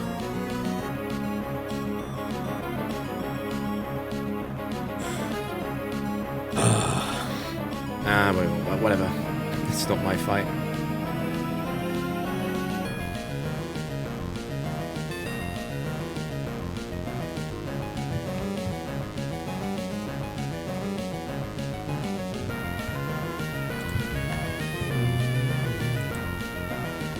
If you have the capacity to record it or stream it, that would be great. You don't have to play it, obviously. But what would be great is if you record yourself playing it, and you could be like, oh, I got frozen twice in 150 battles. That means something a bit more. If you can show it. You don't have to do that, though.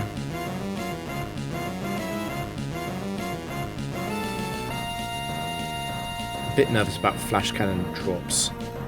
It should be on Earthquake.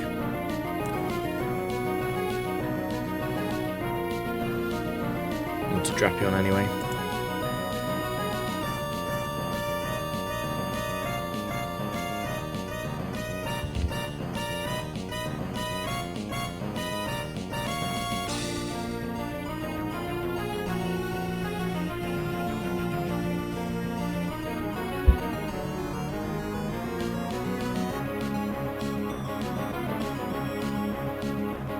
I'm going to lose my mind trying to get 2,000 wins. I'm actually going to lose my mind.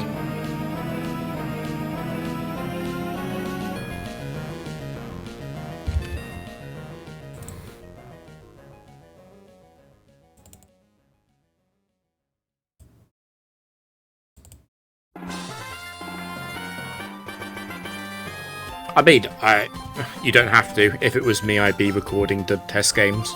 You never have to show the footage to anyone, but I just think, like, I'm sort of feeling like, if you can, why not just stream everything? I don't stream practice, to be fair. I probably should stream more practice.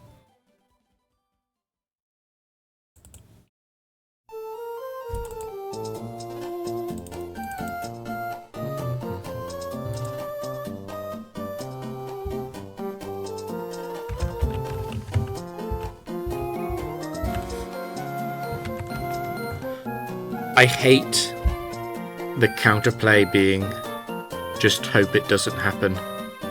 In singles and in doubles, I hate it so much. Even if it's correct.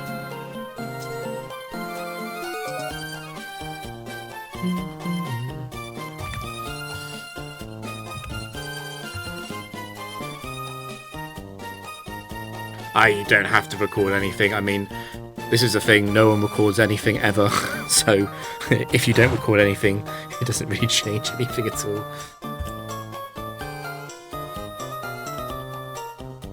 I tell you what I really want to do, I might do it on Platinum. I really want to do a cheating investigation on Bozo's tower team, just because I think it's going to be so funny to see how badly it loses. That's the Latias, Registeel, Salamence. It's going to be really funny, actually. But I should be spending my time and energy on this streak.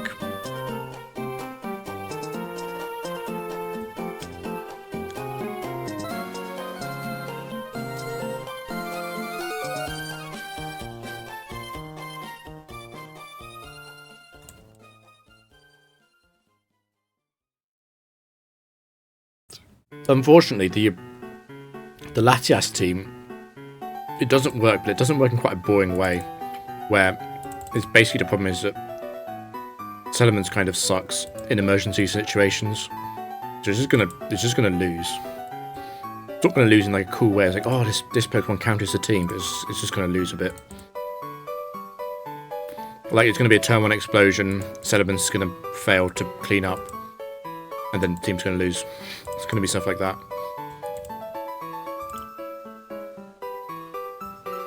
Freeze me.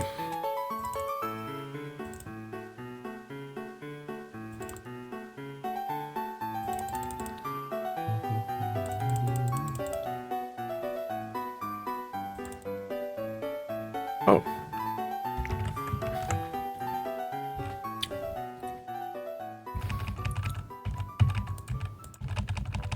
God, this VOD is going to be so scuffed. It's going to be so long. And there's going to be barely any battles.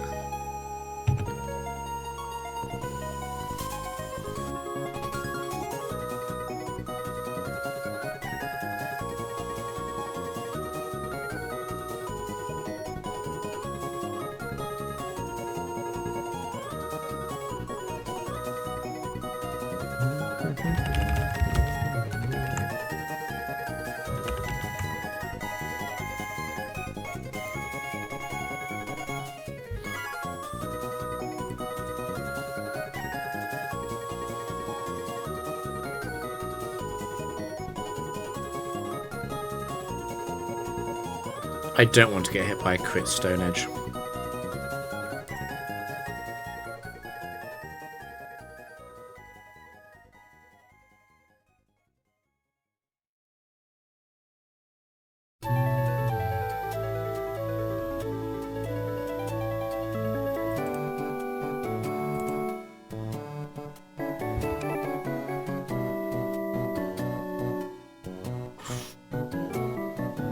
Yeah, that's going to be the easiest streak to disprove in Gen 4, I think. I don't know if you saw it, but this is the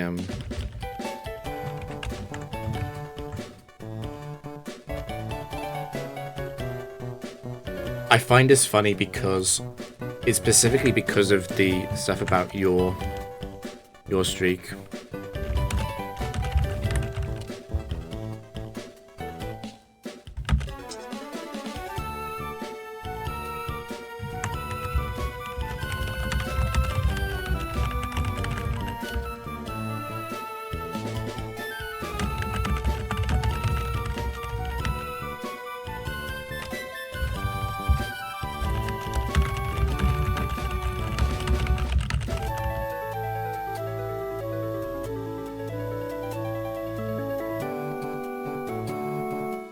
At some point, I will look properly into that. It's, I will say that the early signs for that team are not good, though.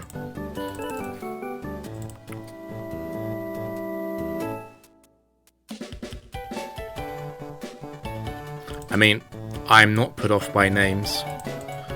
I don't care who it is. If I think a streak is... If I think a streak is probably fake, I'm going to do it. I don't care.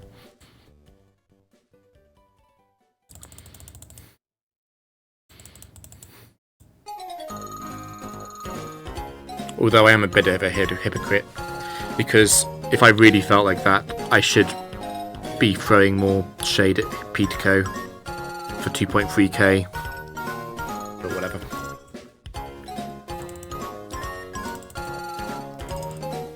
It's all public.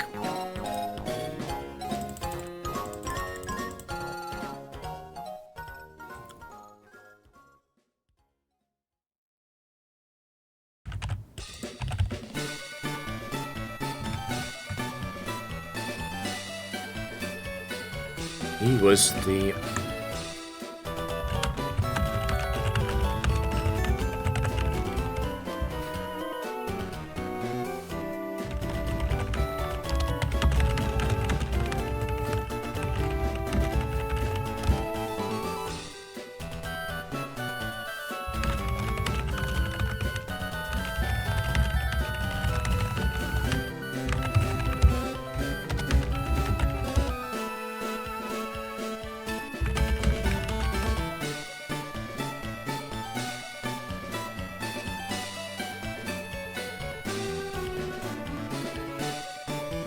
What I do find strange is, and I know you guys care, but most people don't care. It's really weird. They don't seem to care that there could be cheated streaks.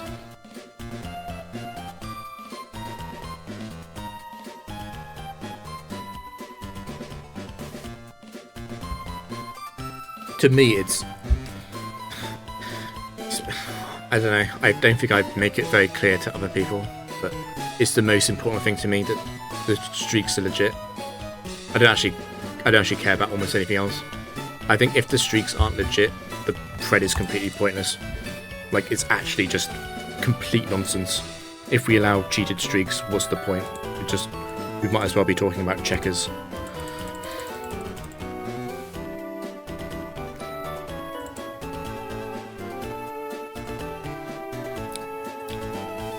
And I'm not very interested in the competition aspect of it. I'm just interested in the, like, what do the best teams look like, and what kind of stuff do the best players do in matches to win.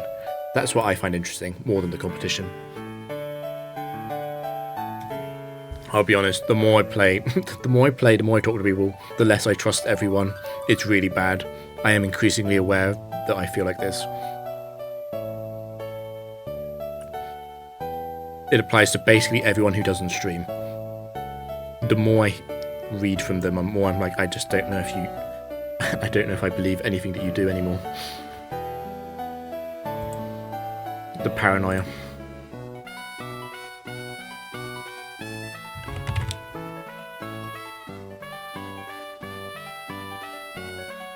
Do you remember when I linked this?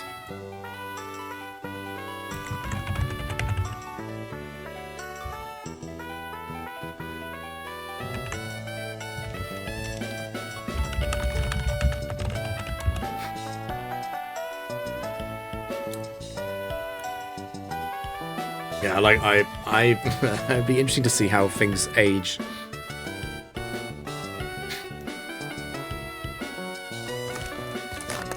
Some people, there's some very bad look for certain people. I'll put it that way.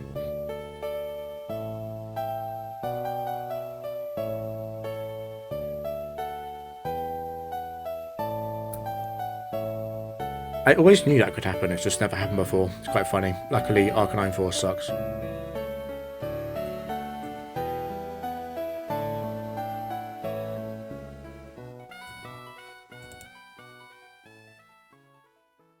The drop is slightly annoying.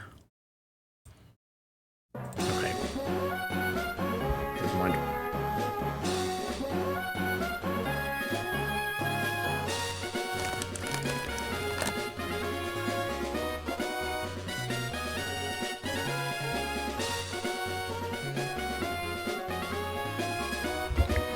Like, real question. Is there a top player who doesn't have a pretty suspicious streak? Is there a single one?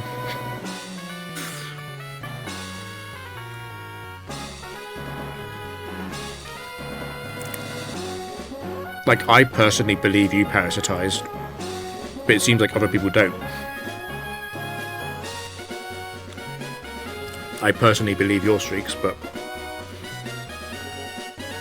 that's because you talk so much about them and have streamed them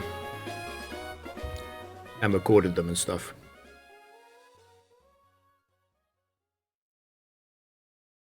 I'm not sure there's anyone else who I necessarily believe.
I mean, to be fair, TRE, I had suspicions about TRE's arcade doubles post, but actually I tested it on stream and I now believe it. Which is, I think, a good counterpoint to the idea that I might be too paranoid. It's just a single point, I know. But I changed my mind completely on TRE's team after playing it. Before I played it, I had suspicions. After playing it, I don't. It's quite likely that I leave the Smogon community, I'll be honest. I can see that happening. It seems quite likely.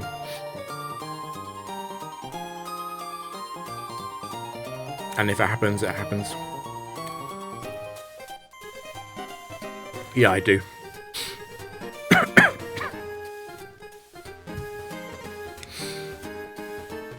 I trust most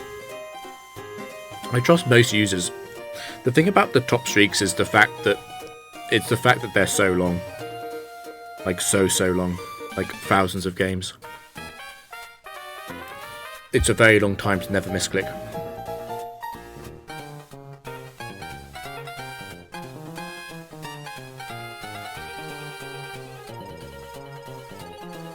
I'm probably leaving the community very soon, yeah.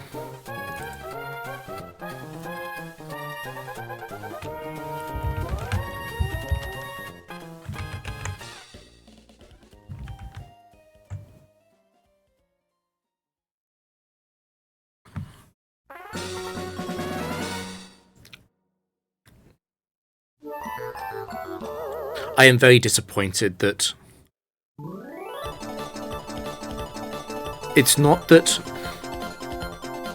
like, let's say the issue isn't that they might be that they cheated. The issue is that no one ever raised suspicions.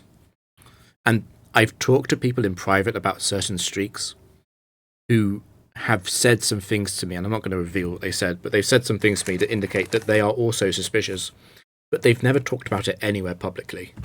So it just looks like everyone believes it. It's really, really bad. It's like there is now a legitimate question mark over Jumpman's 2.5k in Gen 4. And no one is saying anything. No one is saying anything at all. That's the problem. So when you get me coming along and I'm trying to investigate what's true and what isn't, and no one has called out these streaks, it might seem like paranoia, but it might also be the fact that we just need more people to push back on certain records.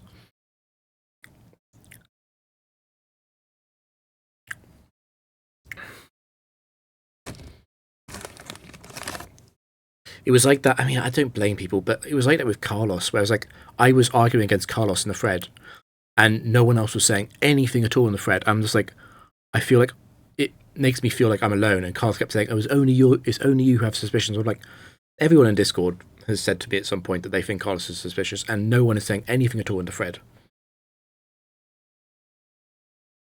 Anyway,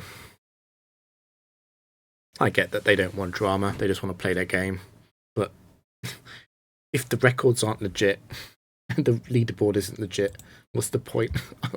Like, seriously, what's the point of playing?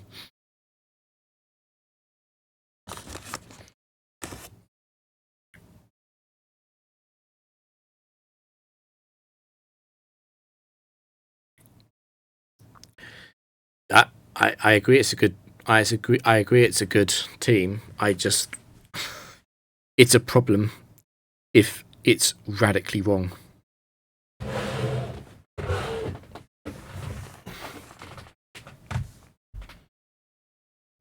And also because I think the leaderboard is more than just a team, it's the player as well. Like, the impressive part of Jumpman's streak isn't a team, it's the player. Assuming it's legit.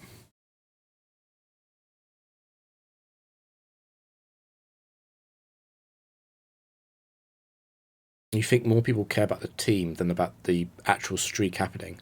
That's interesting. I have almost the exact opposite opinion. But it shouldn't... I don't know, it shouldn't be down to like one or two people. And it's actually a problem if you're validating every streak. Is a problem because you have your own skills and weaknesses as a player, and so do I. I don't know. It just comes back to everything should be streamed, I know. That's the answer. Everything should be streamed.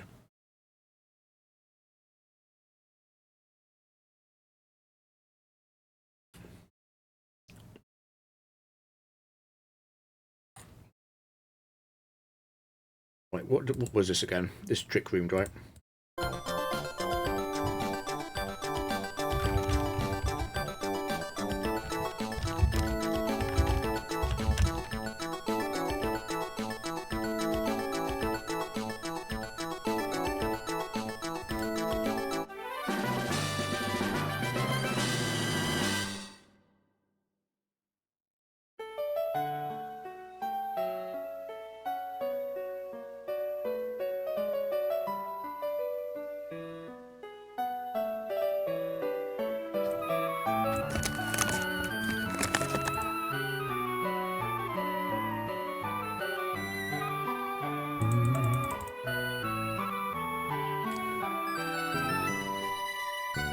This is going to sound arrogant. Let's take this team for example. Let's say I lose this battle, and it's a 400 win streak team. Someone new to this team wouldn't be able to get past 100. Like, even just following some basic instructions, you wouldn't get past 100 to this team. Someone really, really good at this team would take this a long way past 400 wins. I know that. I don't think it's about the team as much as it is about the player, really. The more I play, the more I think that. I also think that applies to doubles. There are very few teams that have actually like solved the game in terms of the actions to take and it being really simple to play. Like even Peter Co and Jumpman's trick teams, they're really difficult to play properly.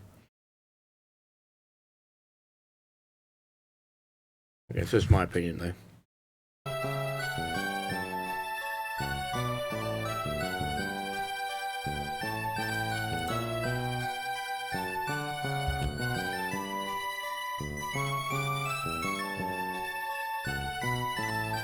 Also, I forgot this thing had no attack EVs. And I look like an idiot for using Charm twice.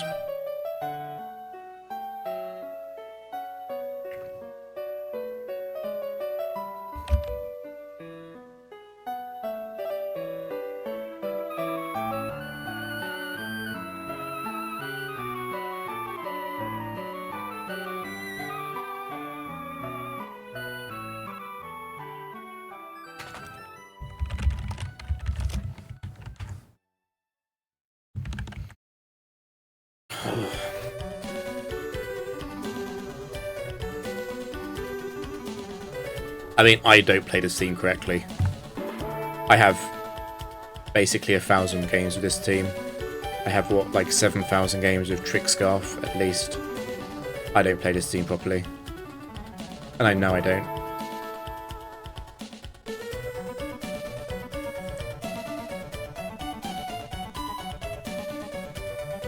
It doesn't mean the team is good. It just means the game is hard, I guess.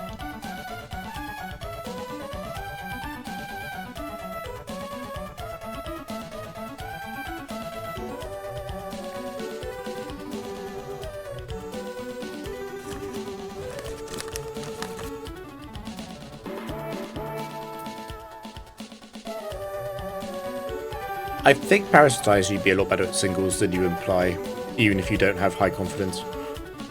Like, at least you know the sets.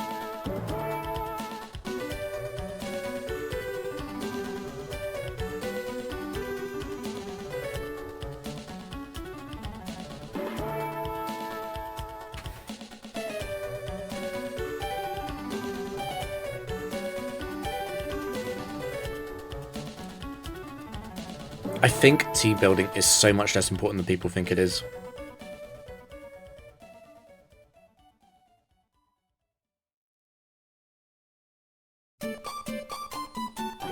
Like, the phrase ideas are very cheap. The idea of using most Pokemon, or combinations of Pokemon, is very cheap. It's been thought of by people before. It's like that with, like, the idea of, like, using a baton pass team. It's not a new idea. Lots of people have thought about it. The interesting part of that idea is making the team optimal and then playing it properly. And both of those are important.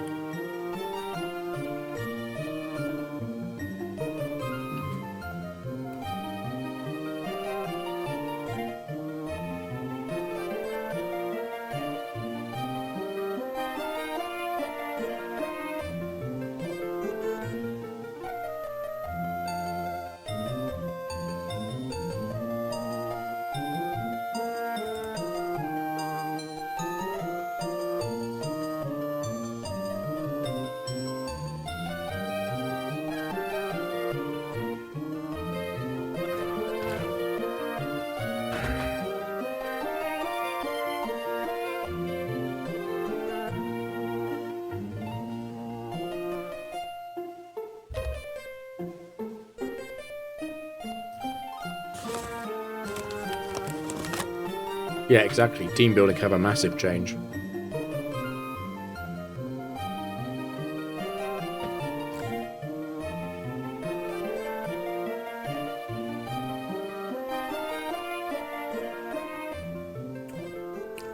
The idea of running 2 Cripplers and 1 setup Pokemon is not a new idea. It happens all over Gen 5.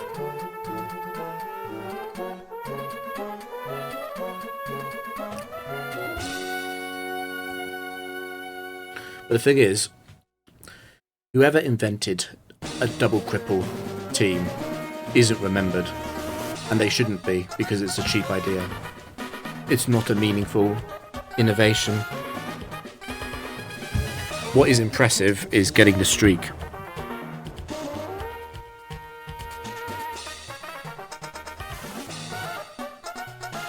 I doubt it.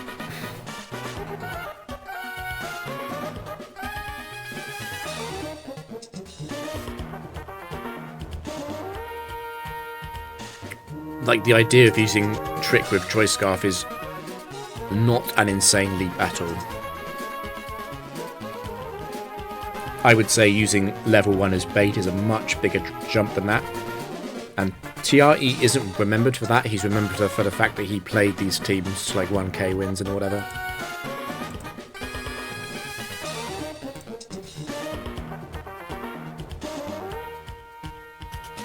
I don't think the inventor needs to be credited.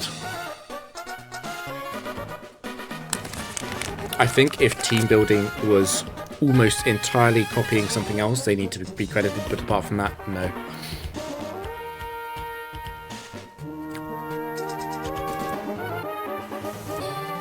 The idea of level 1 cheese before the decomp existed, and we knew how the AI worked, was a big jump forward.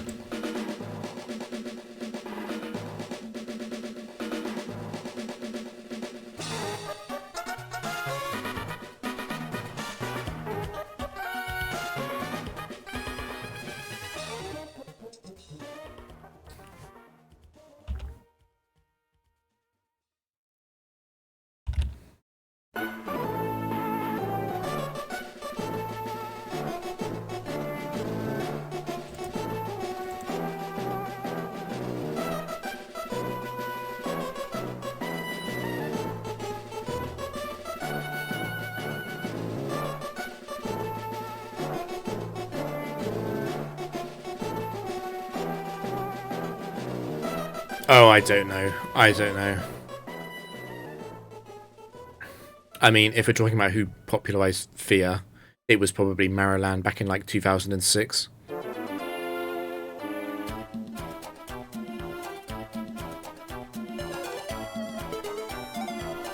Yeah, I agree. I don't think it's a crazy leap.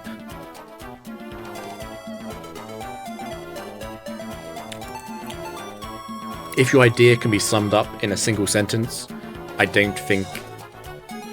Well, I think the level 1 cheese was different, but...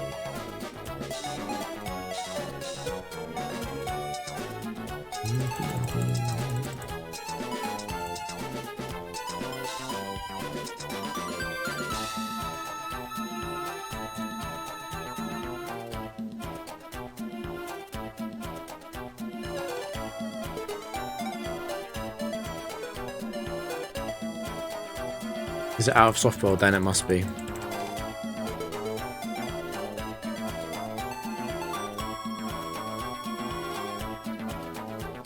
Ugh.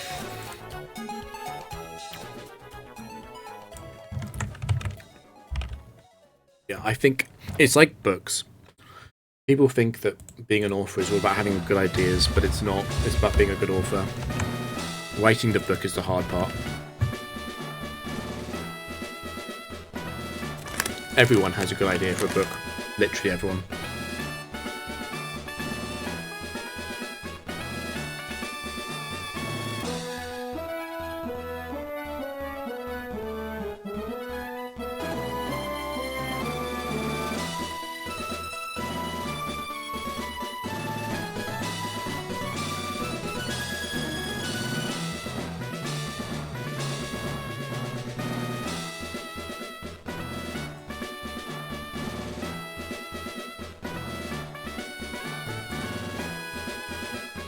Crit only does like 100 anyway. Not that scared of it.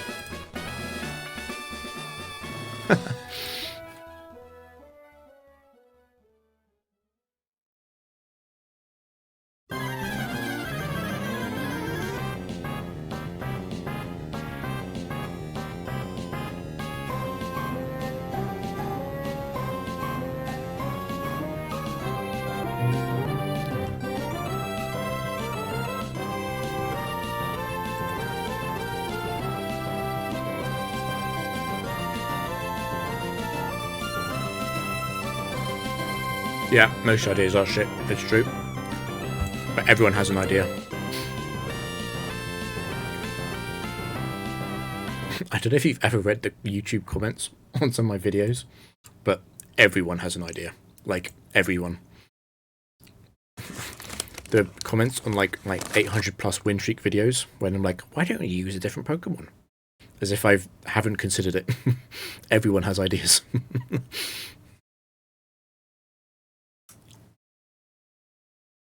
I mean, the impressive part of Iridescence isn't actually the team, but it's how you play it, I think.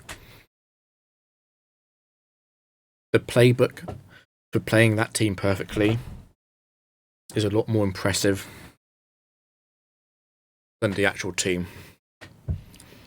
And also, perhaps more impressive, is actually doing it. Like, actually doing it, never making a mistake. That's probably the most impressive thing.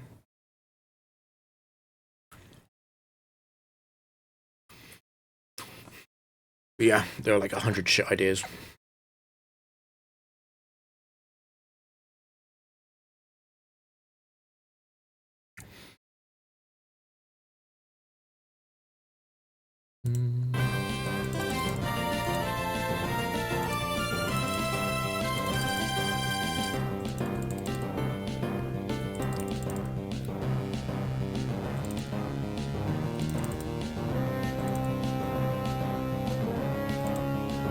Here's a final defense boost.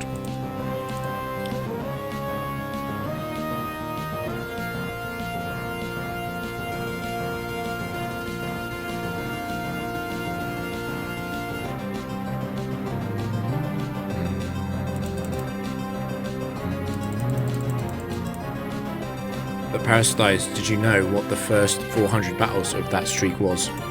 Because it wasn't a 3000 streak with just that team. It started off with a different team.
Parasitize, I think you know.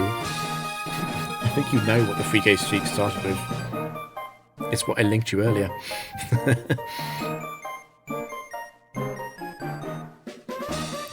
It's the same streak, yeah.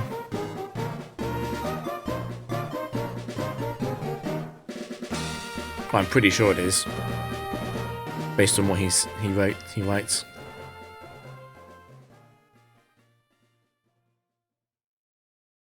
Alfie, you're right. To be clear, the team I'm playing now, I would not have come to this team if the thread didn't exist, and I didn't read the previous the thread and stuff and get ideas from it and other threads. It's all building on previous ideas from different users. But the problem is, in 2024, if I look at this team, whose idea is this? Like, Latias is running Trick Scarf, okay.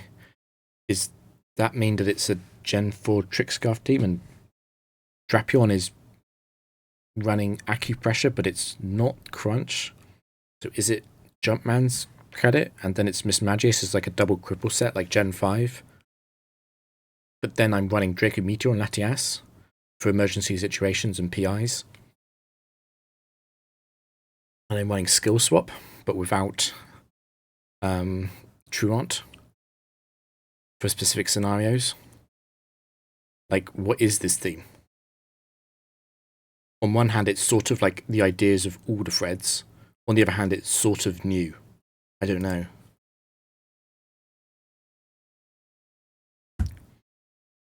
Like, I would say overall, this team is quite a cheap idea. I don't think this team is groundbreaking. I don't think someone who spends a bit of time thinking about Gen 4 couldn't make this team. I think a lot of people could make this team.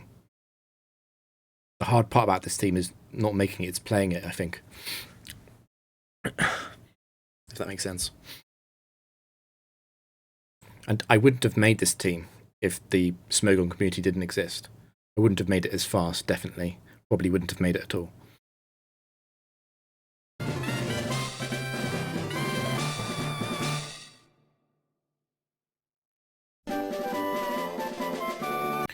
Okay, but I mean, if we're...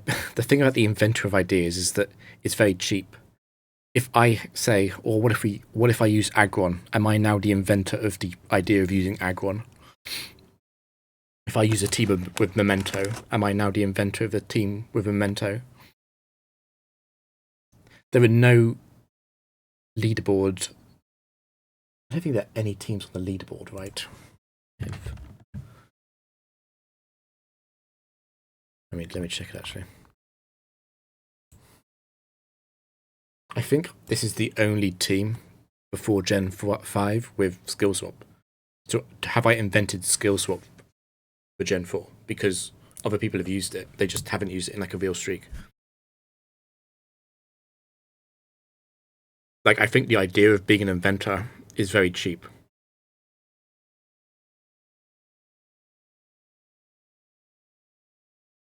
Am I the inventor of using mismatches? Like, I just don't think it makes sense.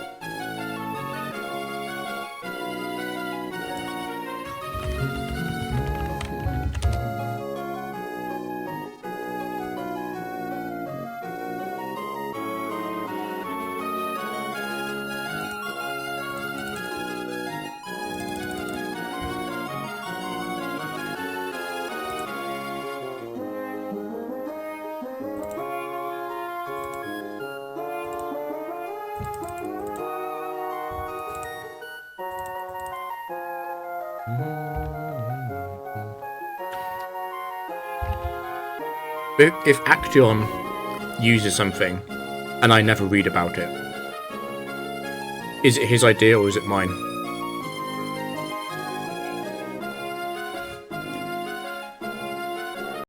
Like, if I use this team in secret, I never tell anyone about it, or I tell only like 2 people, and then someone else has the same team, who's the inventor?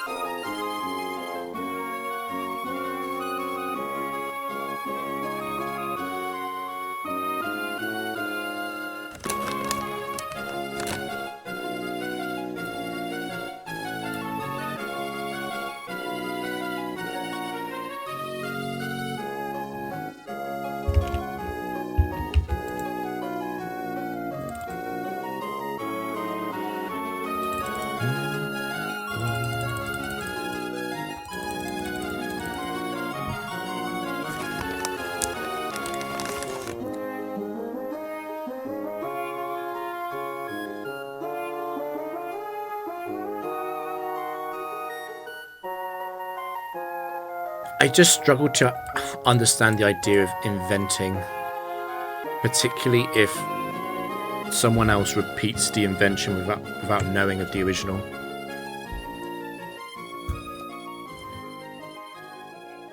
Like, I'd say this. I think TRE can be credited as the inventor of the specific part of the bait, which is not just level 1, but it's level 1 alongside that Bronzong. The heat-proof Bronzong with the level 1. I think TRE could be credited as the inventor of that. Not just because he had the idea, but because he actually made the idea work and proved it worked. I think that's fair.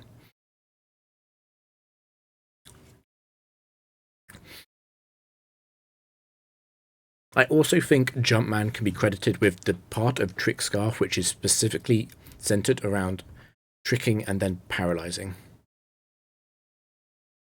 into 2 setup sweepers, because he's the person who came up with the idea, and he's the person who's also proved that idea works and made it work and did a streak with it.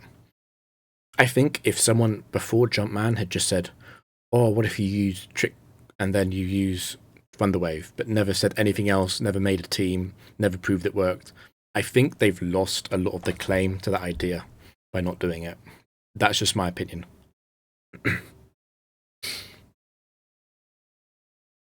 But I also think so many ideas are so basic that they can't really belong to anyone. It's like the idea of, like the Outrage, Earthquake, Swords Dance, Substitute, Garchomp set. Like, how can that belong to anyone? It's just the best Garchomp set.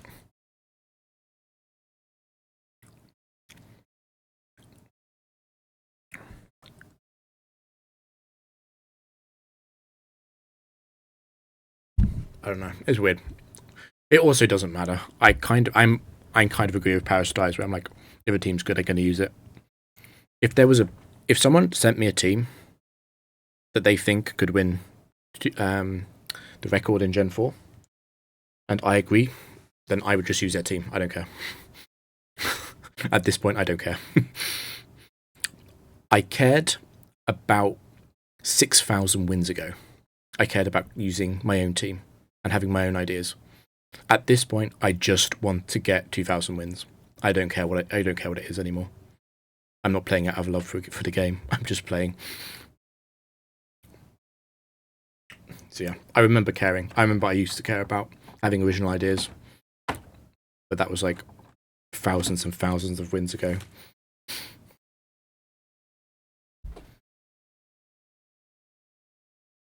I mean, I will say, if I do a write up this team, like, let me be clear. The idea of running Mismagius is heavily inspired by the Sableye leads in Gen 5 and above. The Latias is heavily inspired by previous Trick teams, and the Drapion is heavily inspired by Jumpman's Drapion. Like, I think I'm perfectly happy to credit that. It's just, I don't think those ideas belong to anyone. It's just I just will give credit. I'm like, I didn't come up with this idea on my own. I've seen a lot of other teams use it and use it well and talk about it, and I took it. That makes sense.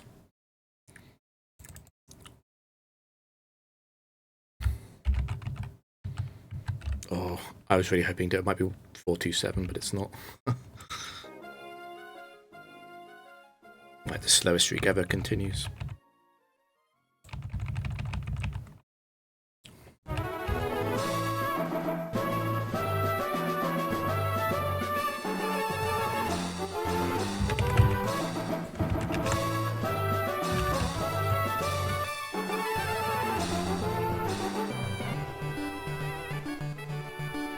I mean, look, if we don't lose, it's a successful stream. I'll be honest.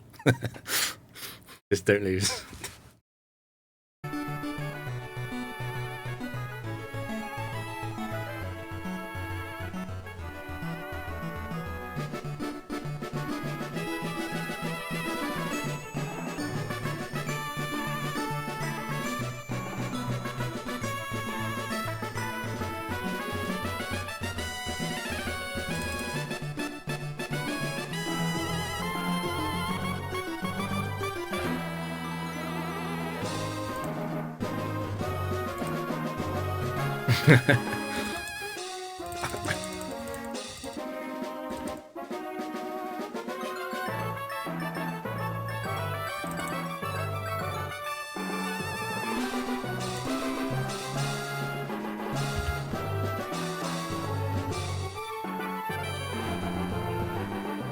See you, Alfie.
I love being paralyzed. It's actually great.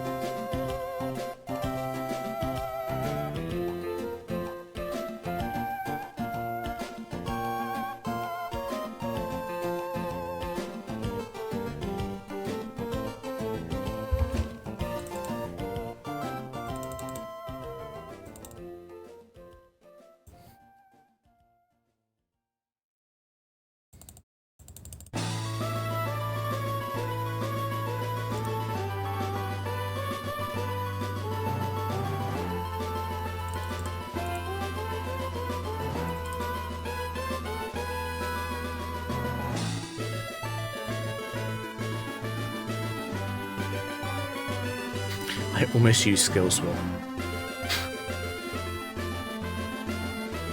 Just lacks in sense, it's fine.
I still haven't forgiven Registeel for what it did to Pico's team.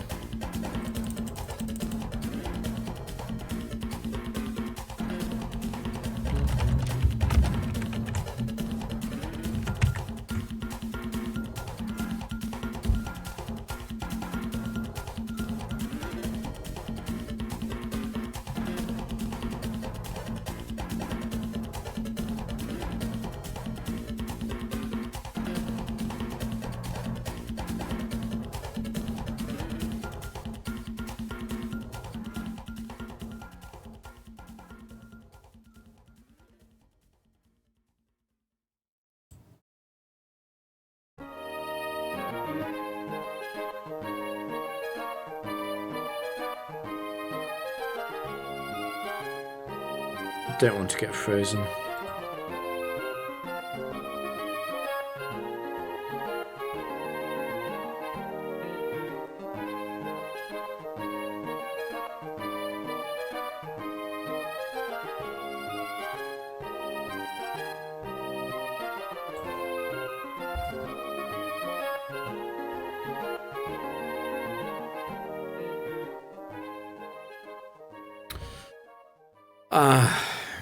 Yeah, well. Wait, is that the record? The record is 1K, right? The record, that's the record.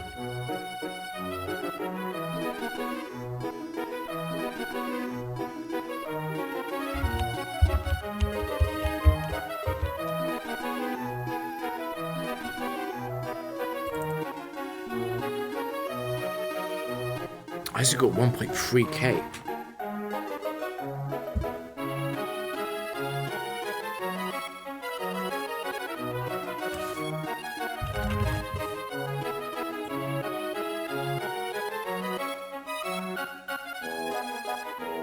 Oh, the Rotom Wash Landorus team.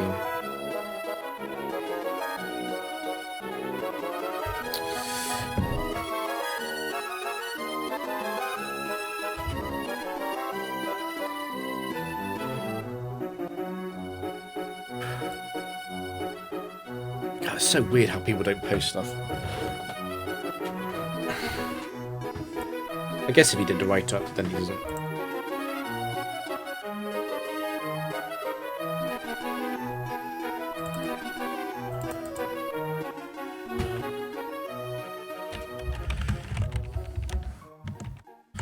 It's Twist. I always forget your third move.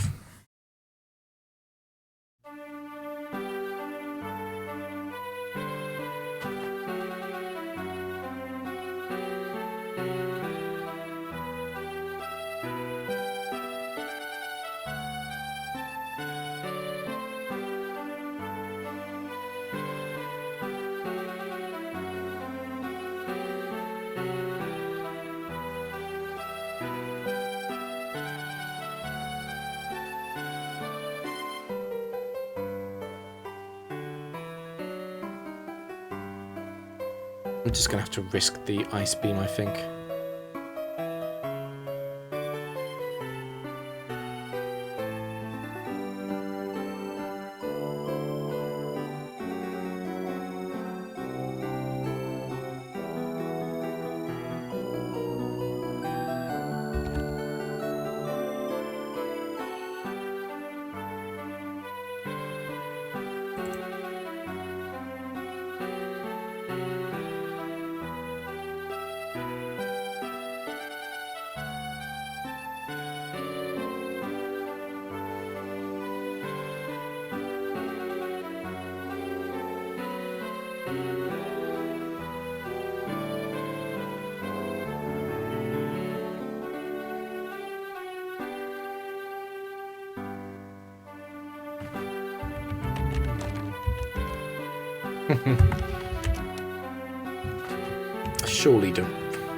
Surely the best rain team runs Lumberry. Surely.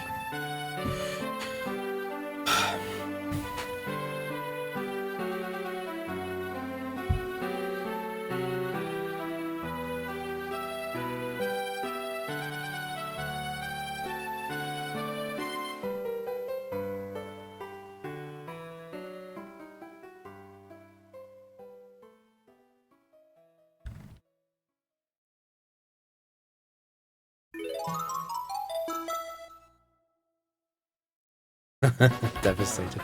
My hopes weren't very high.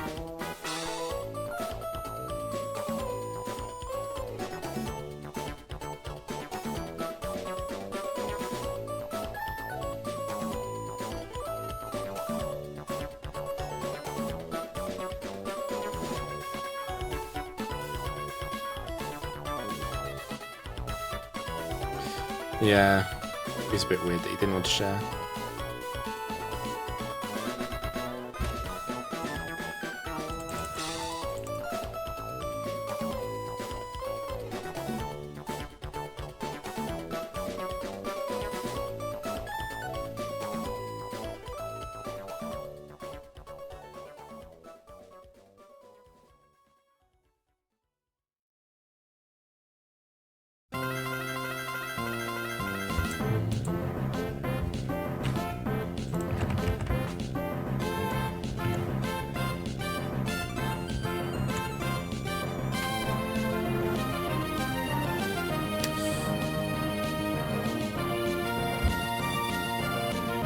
Can I just say, fuck that.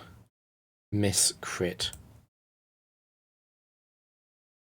Actually not sure what to do.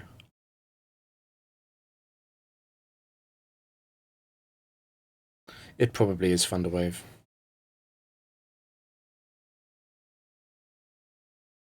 Oh my god, if this ancient power boosts, I'm gonna lose it. I'm gonna lose it.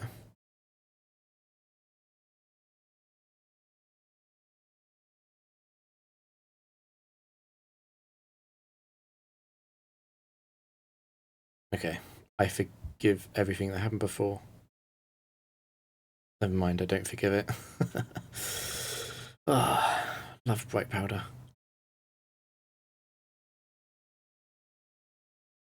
The fact that I got T-Wave off at all is good though.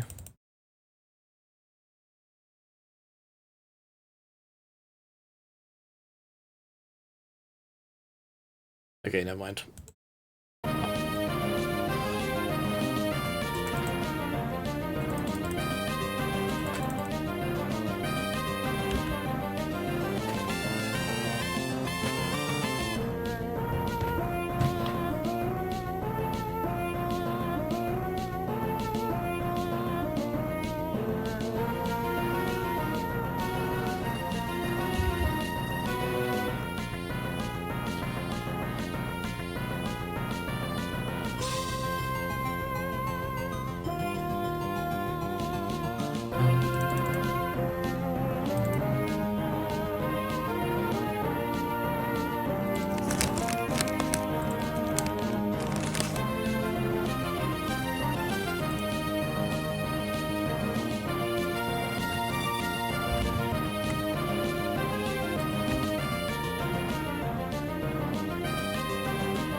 I think I have to use a memento.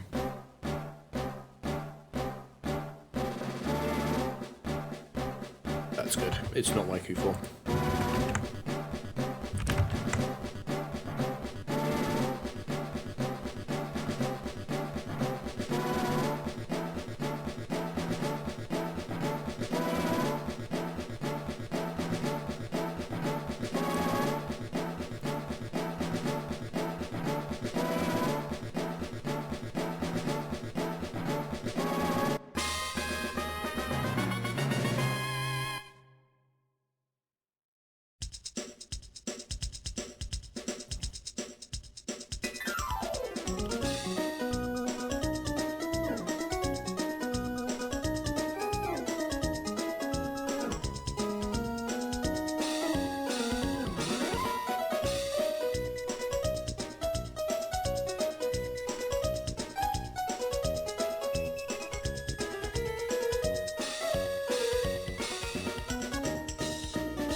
It's a good thing that Extra Sensory has so much PP, otherwise this would actually matter.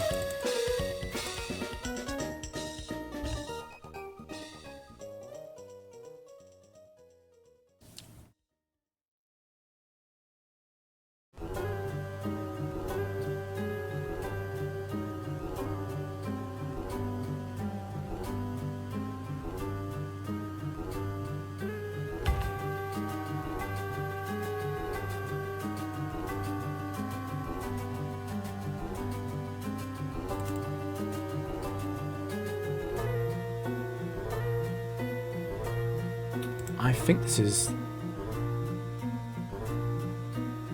the place where you get the orb. The spooky place.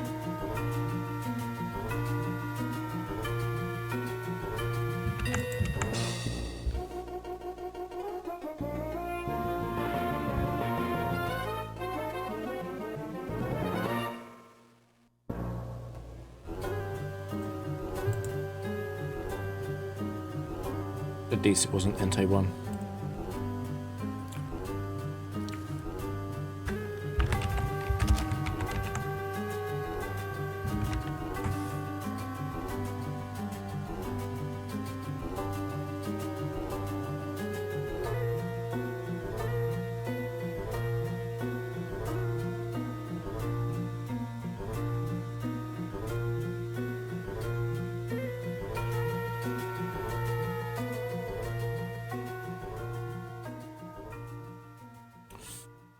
That's reasonably impactful. I have at least removed Blaze.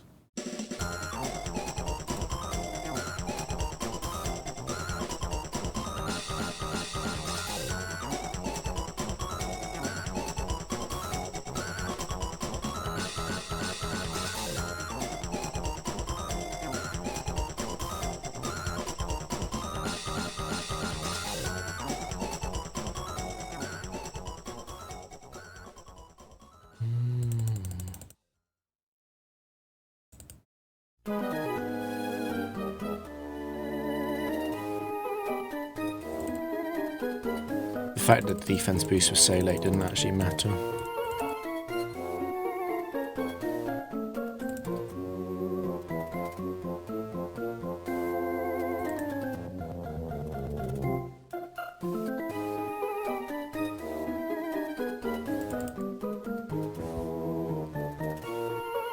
I think it almost always detects on turn 1.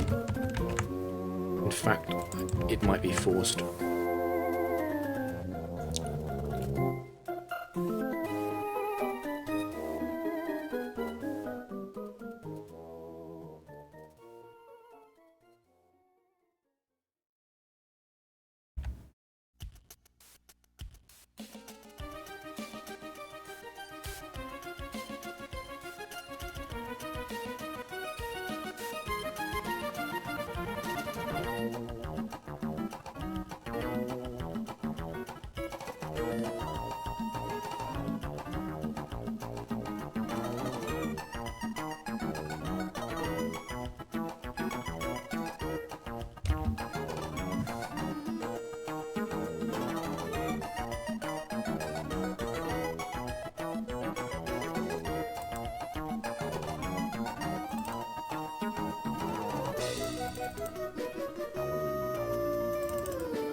Because a ghost type with Encore can Encore an explosion user into something that it can't use explode, and then I can trick it and lock it.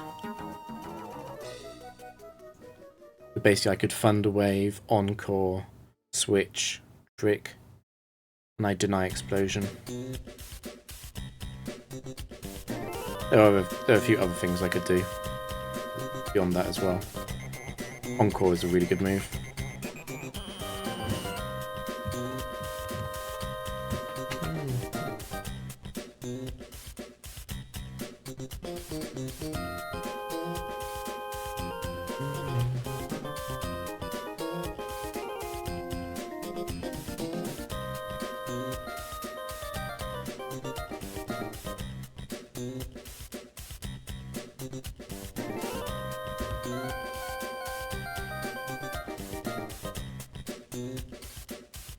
I normally like to play these games out in a way that doesn't lose Mismagius. I don't think that's possible here, without potentially losing Latias as well.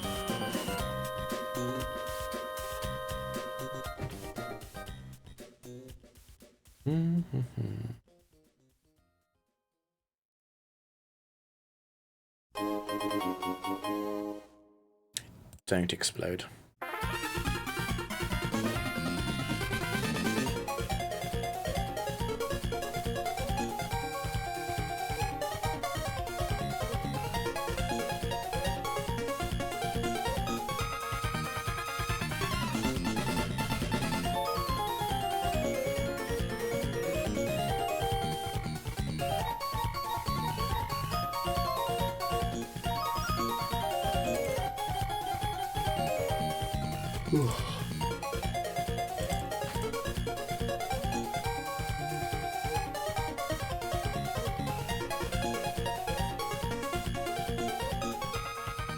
You know what's funny? We're talking about weird tech that almost made it in but didn't quite. Golduck has Damp and Encore. And a few other moves, if I remember correctly. I think it learns Sand Attack. Golduck almost made the team. Golduck's a really interesting option as a lead. Focus Sash Golduck. Unfortunately, Golduck sucks in a number of ways that are quite difficult to fix. And also, Golduck does not solve the Gliscor problem. So, yeah, it's sad. It was almost quite exciting, but I did consider Golduck for a bit. I went for like a 2-hour walk thinking about Golduck against a few other leads. Linoon was also quite close, so was Purugly. But yeah, it's Pokemon is a game of numbers in the end of the day, and there's a reason why my base stat totals are important. So yeah, sad story. No Golduck.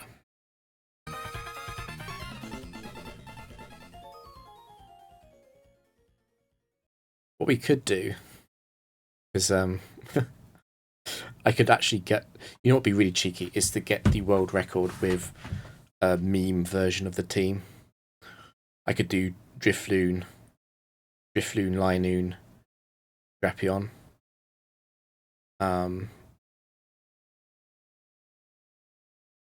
It would be quite funny, but quite likely to lose. I don't think I'm going to do it.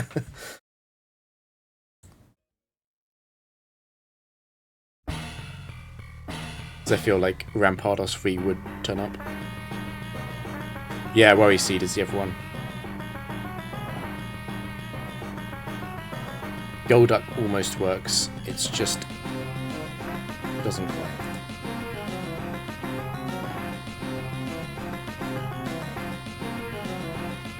Also, we could totally run a meme move on Drapion. We could run like HP Dark.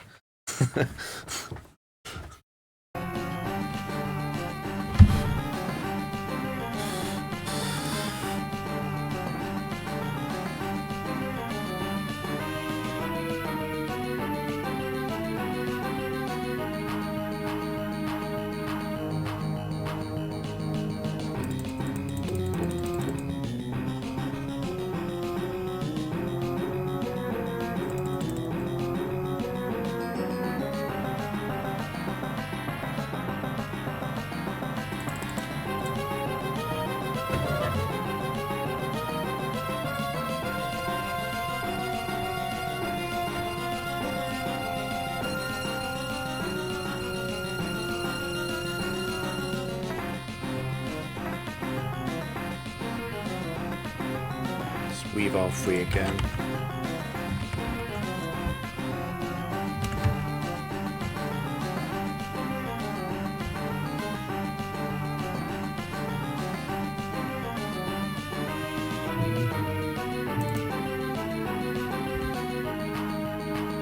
There might be something in Golduck still, actually. It's a possible source of explanation. The issue is I'm so done with the tower at this point.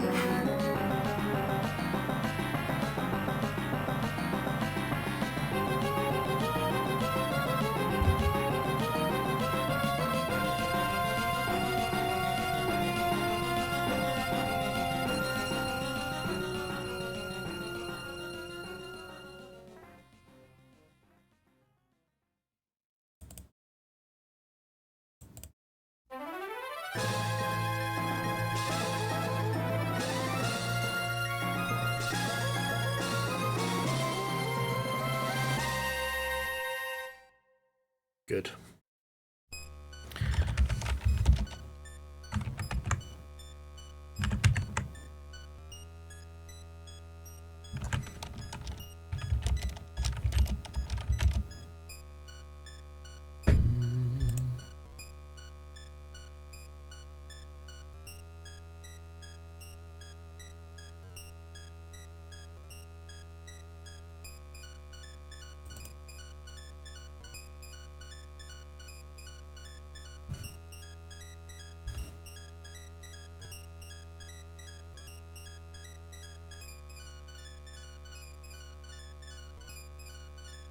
I really like this drought theme.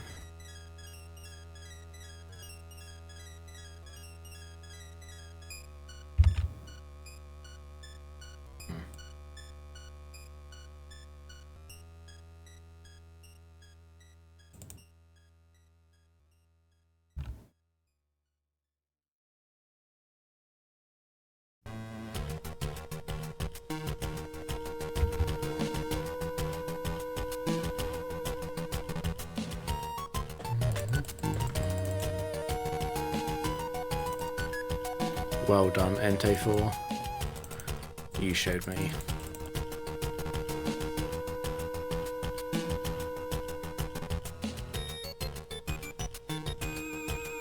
I like removing lax and sense too much to not do this, I think. Heat rock.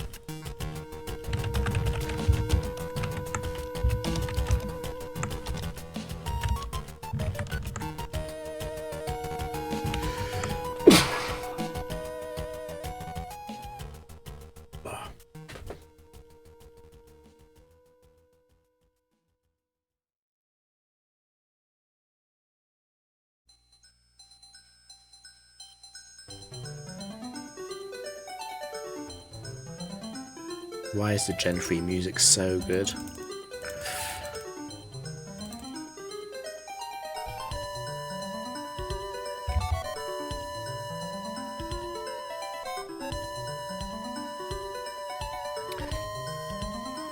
The problem with acupressure behind a sub is the fact that acupressure can target your ally in doubles. So it's considered a targeted status move, which is blocked by sub.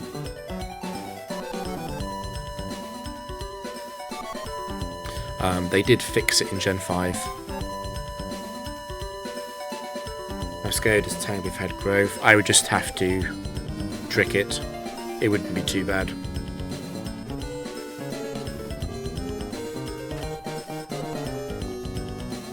But in general, if special attack boosting moves were more common, that would be really scary.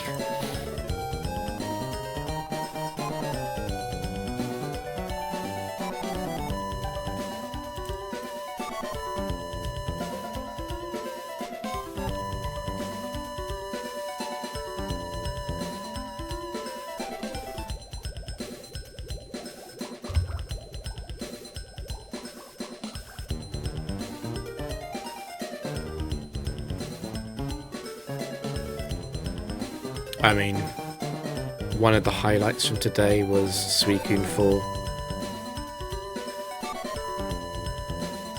Basically every Carmine set is potentially a bit scary.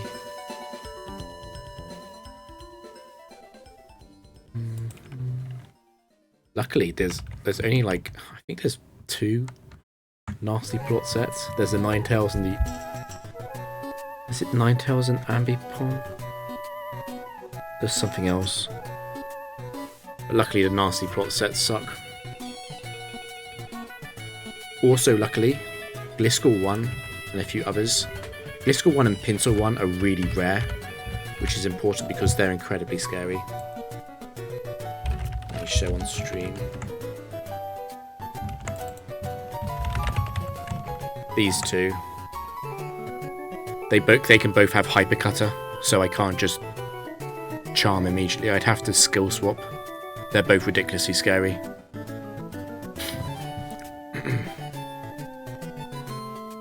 Oh yeah, Porygon. Yeah.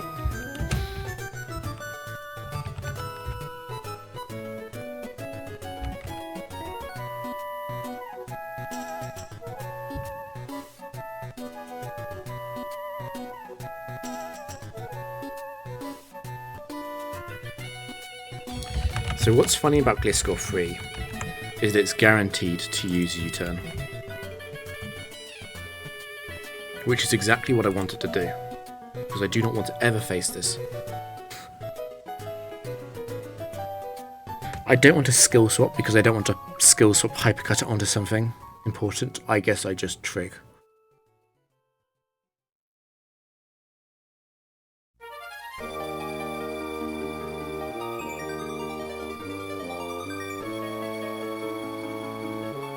Drapion 3 is much, much friendlier.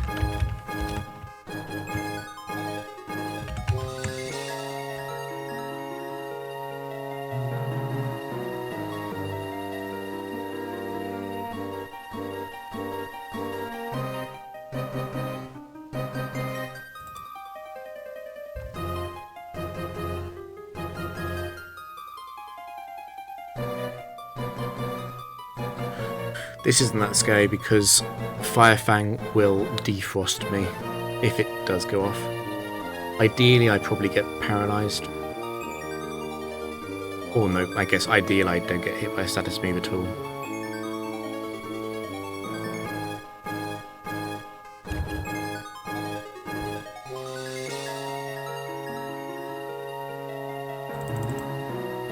But yeah, set ones are very rare for trainer class reasons. Very rare. Liska 1 is very, very rare indeed. So is Pinsir 1. Metric 3. A quick claw goat.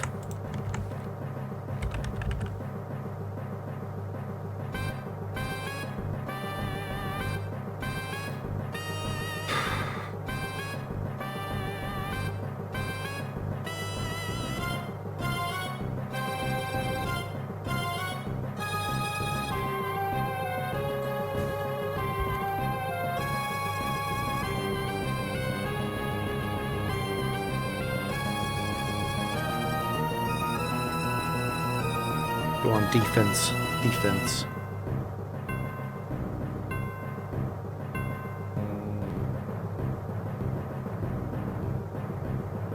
Torment is another move that is very tempting. Miss Magius can run it. I've played Torment teams before. The problem with Torment is it doesn't play nicely with Trick. So like, let's say I run up against Heatran. Actually, the other problem with Torment is, I'm remembering now, it's the fact that it forces struggle if only one move has PP left, which is a problem against some of those Leech Seed sets, where I drain them of Leech Seed PP, and then they run out of Giga Drain very fast. It just wouldn't leave enough time for Drapion to set up. So yeah, it has a few problems. It would have to be a secondary move, and Double Cripple already needs Trick. It needs Trick Scarf. It needs non-item removal, either Trick or Knockoff. It needs Charm, it needs Flash. Arguably does not need Memento, and it does need Skill Swap. And Thunderwave is a really good idea. So there isn't much room for movement. I also think if you don't run an attack or raw Whirlwind, you are going to lose at some point. Because there are certain things which just don't... There are a certain number of games which just won't go to plan.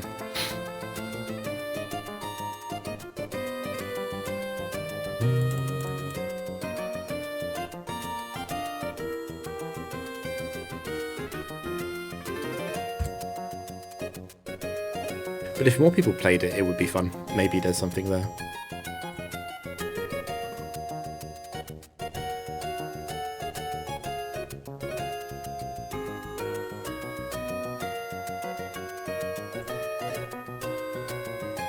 Shadow Ball.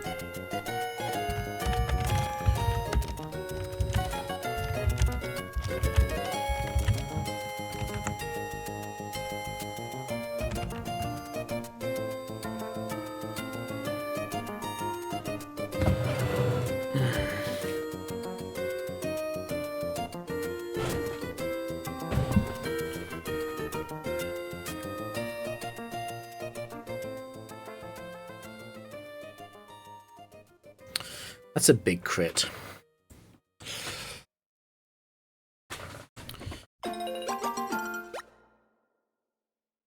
That's a big crit. I want to keep Latias around in case Claydol gets multiple Earth Power special defense drops. So because of that crit, I might have to just leave it there.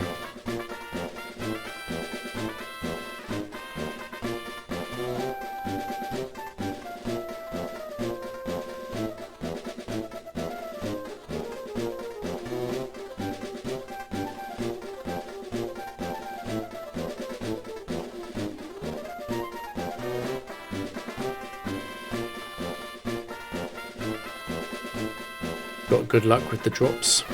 I mean, the accuracy. I think this is the contest music.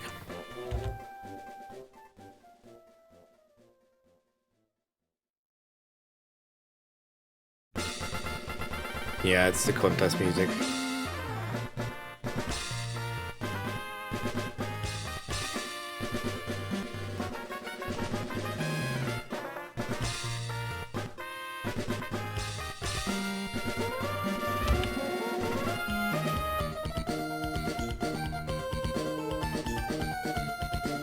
I don't think I got multiple drops.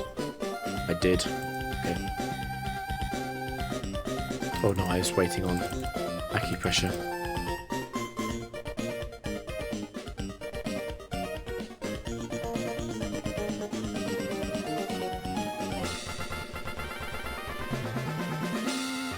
Fuck off, Metagross 4.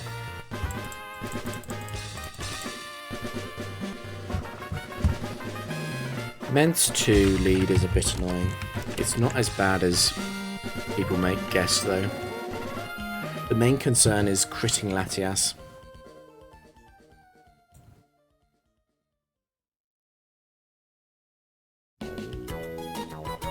So I'm going to skill swap to intimidate it for Memento.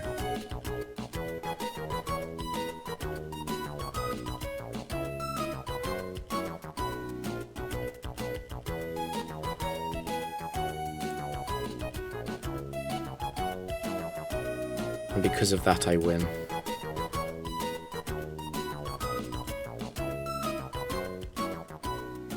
Because it can never boost up to beyond neutral.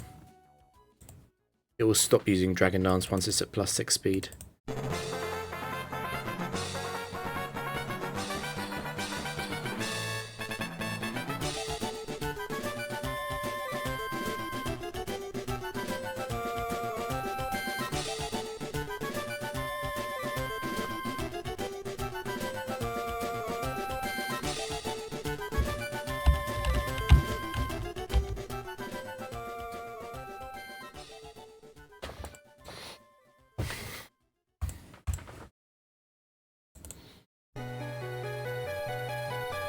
Ah yes, Salamence, Dragonite and Shackle.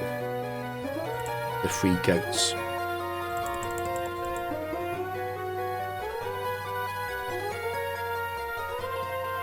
Houndoom 4.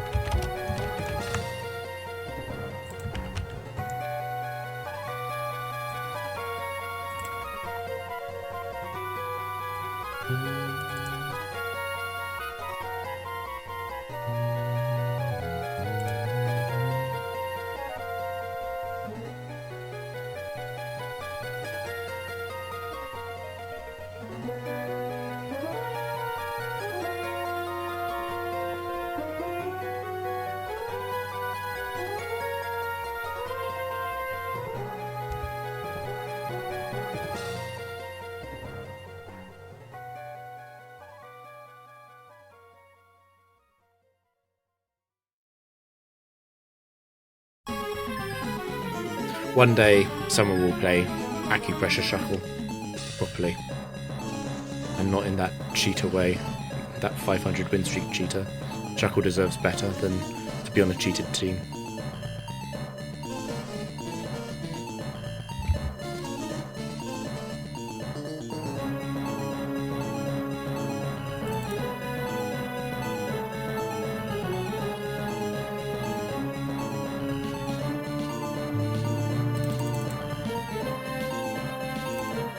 The biggest problem with Shuckle actually is a funny one, is it doesn't have a good move to use after Acupressure, because Stone Edge has too low PP. You kind of need your sweet move to be at least 16 PP, 8 is just not enough.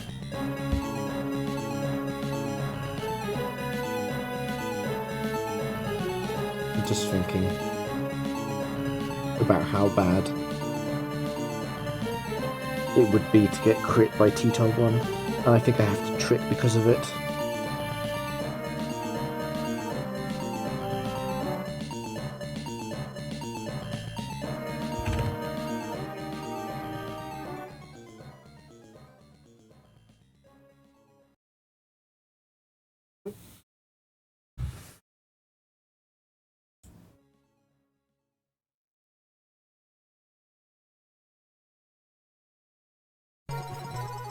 Rock slide. Well, you could run almost anything because of the acupressure, the accuracy boosts.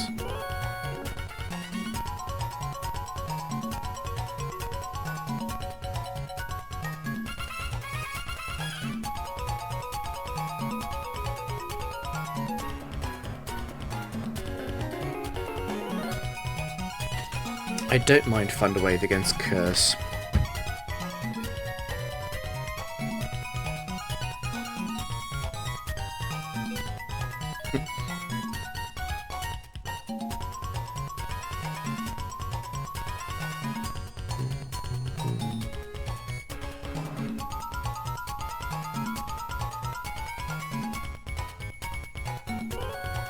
No, the Bronzong is not that defensive. Although, I'm not sure Bronzongs exist in Gen 5 actually, so maybe I shouldn't say that.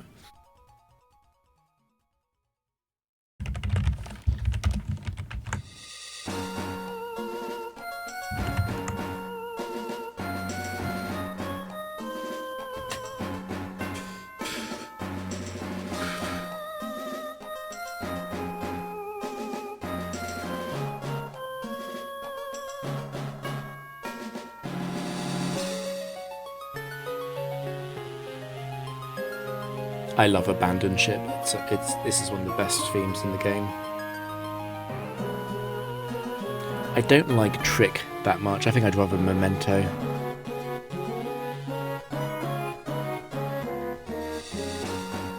I'm a bit spooked out by just getting paralysed or frozen in sand, and by Latias getting crit.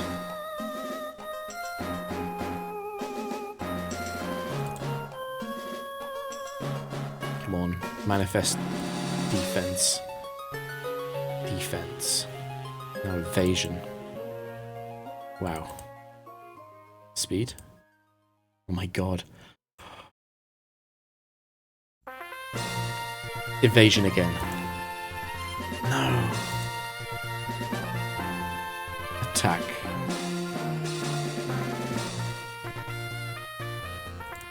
I've lost it. It's not following my commands anymore.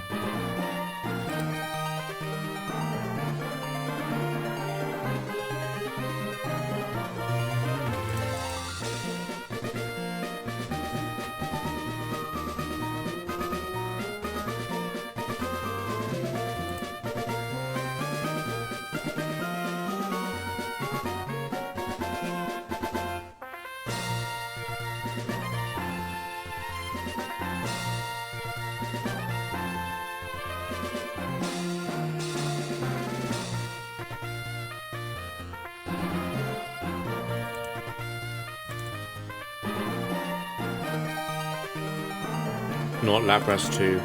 Okay, that's fine.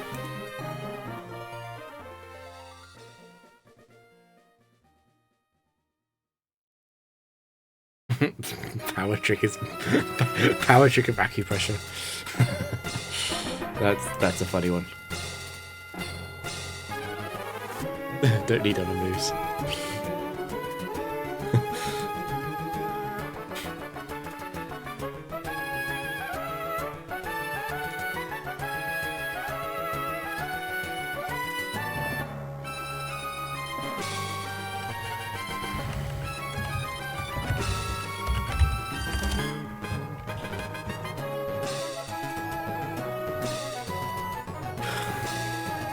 Yeah, you could be completely fine. I'm sure Shackle won't get killed by any priority moves. I'm sure the sub will survive a lot of attacks.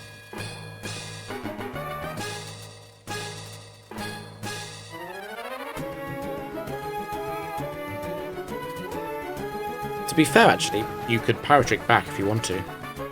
The problem that Shackle has is that it's just so slow. And it kind of... the problem that Shackle has, it's not the only problem, but it kind of needs... It needs HP EVs really badly, it needs speed EVs really badly, and it needs attack EVs really badly. Or special attack. It's very difficult to solve that problem.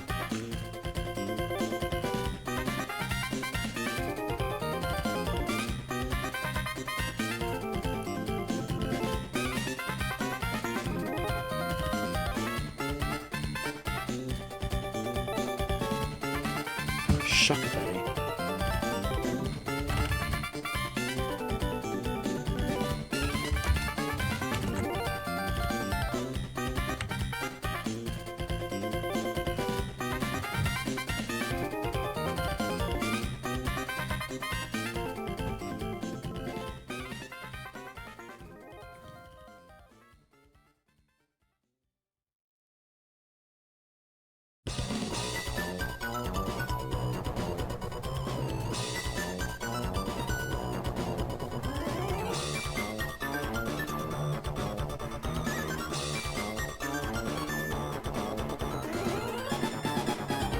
Don't freeze.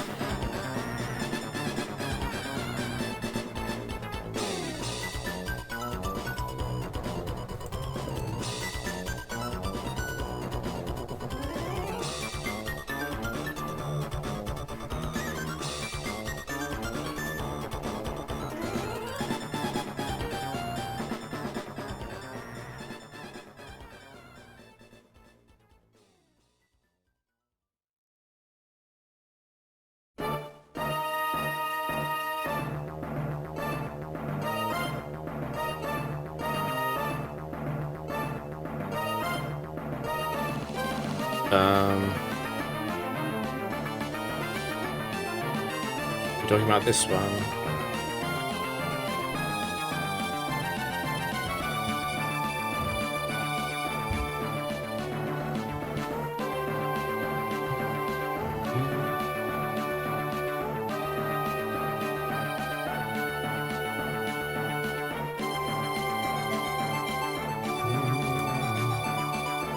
I need to revisit that at some point soon.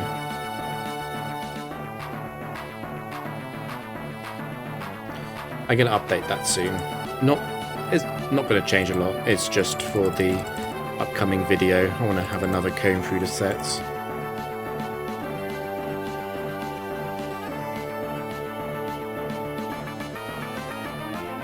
Seismic Toss is ultra rare in the Frontier. I'm not sure about the Subway.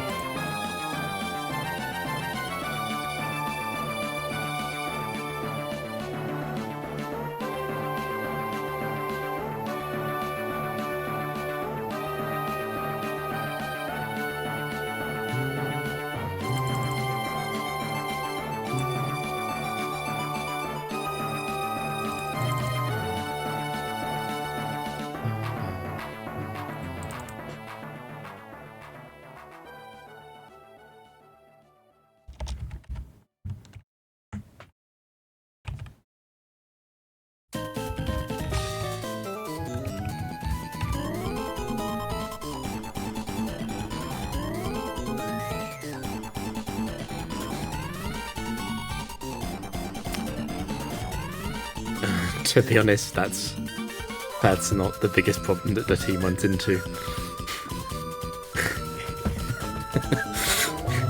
there's a lot of problems. But yeah, you're right. Shuckle does lose quite badly to Seismic Toss. There's a lot of problems with that team. When we talk about testing teams, sort of like shit testing, that team is on the same level as Carlos's one, where you immediately know there's something wrong within 10-20 battles.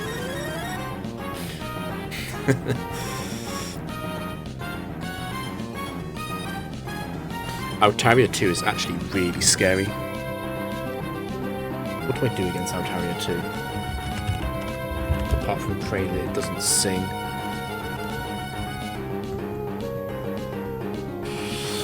It's difficult though because I can't let Altaria 1 or 3 set up Dragon Dance. Put all those up. Altaria 4 is actually really easy to beat.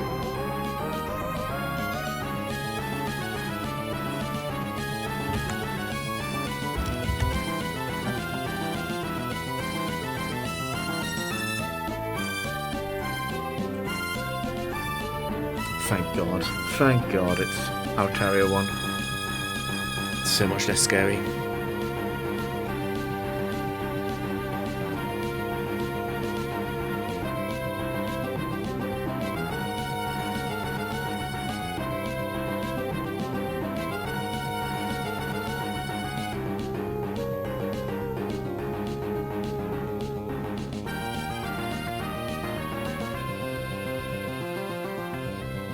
It's fine. It's never boosting high enough. Because it gets blocked at +6 speed. It won't. The AI refuses to use Dragon Dance when it has +6 speed.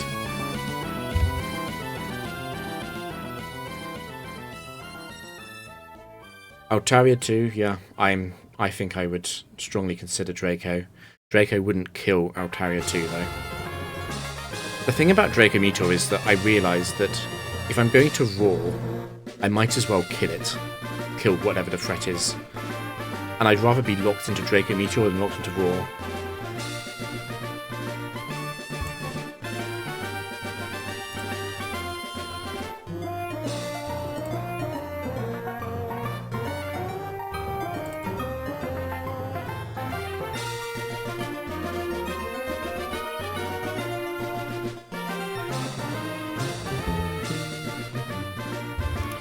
Yeah, well, if Altaria is good at one thing, it's being especially defensively infested.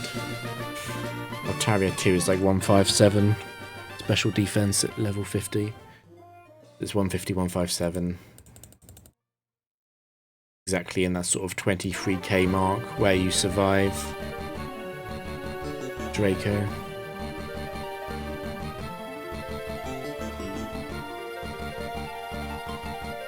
Annoying but not unexpected. To be honest, the biggest use of Draco Meteor is two things. The first one is Magnezone 2 comes out second and explodes on Drapion, and then I have a Draco Meteor Latias for the final 1v1. And the other one is just PI trainers where they have some nonsense like Rhydon 4 or Dugong or Walrein 3 or Lapras 2, and I just need to do damage to them.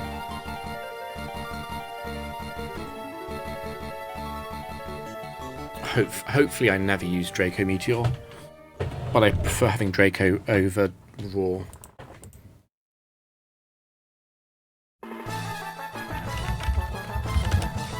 I have actually used Draco Meteor this run multiple times.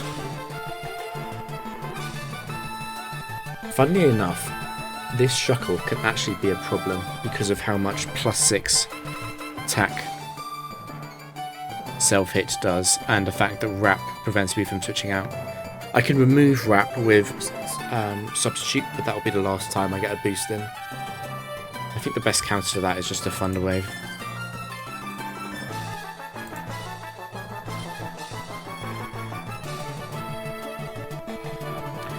Oh god, you're the right gender as well. Oh no. Oh.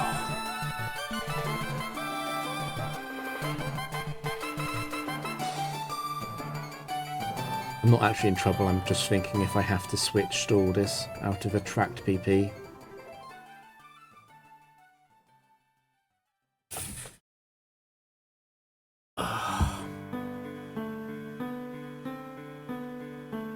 Because Wrap is 20 PP and Toxic is 10. Oh, this is going to be painful.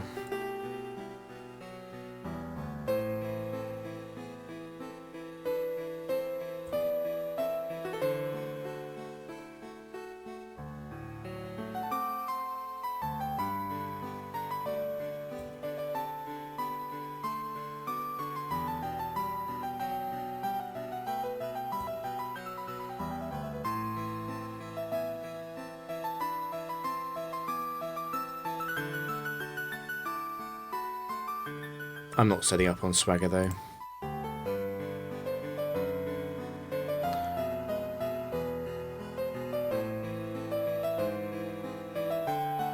It's not using Attract very much. I might have to set up on Attract, which is okay.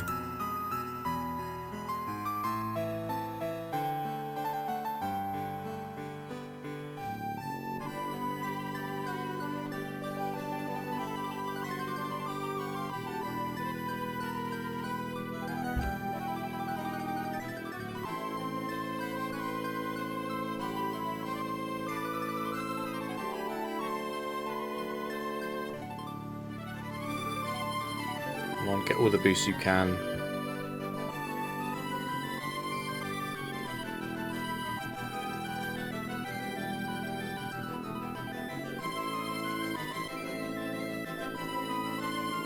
You did have one more swagger.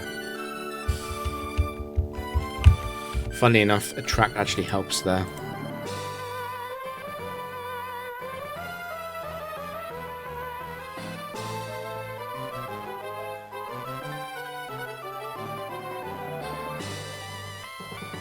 I don't need the last few boosts, but I do want to try and get them.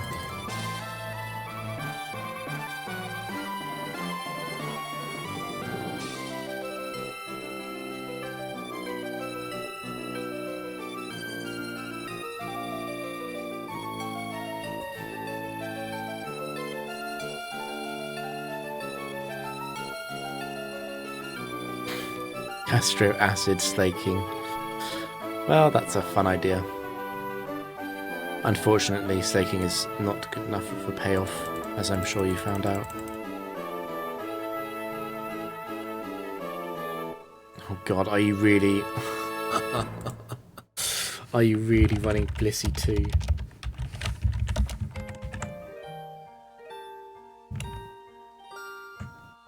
What a team this is.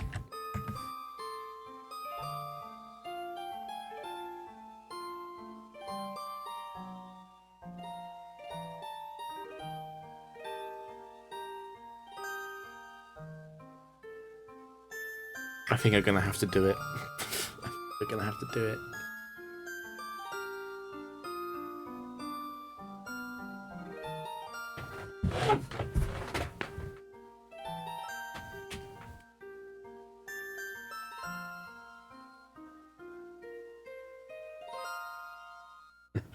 It does sound hilariously bad on paper.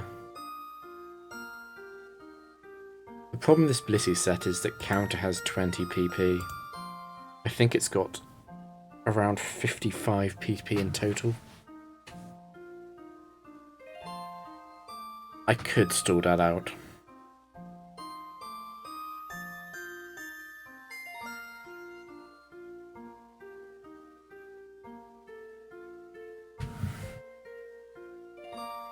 Just thinking of a final Pokemon where I would want Acupressure PP, does one exist? Because Magnezone 2, I don't lose to it if it's last.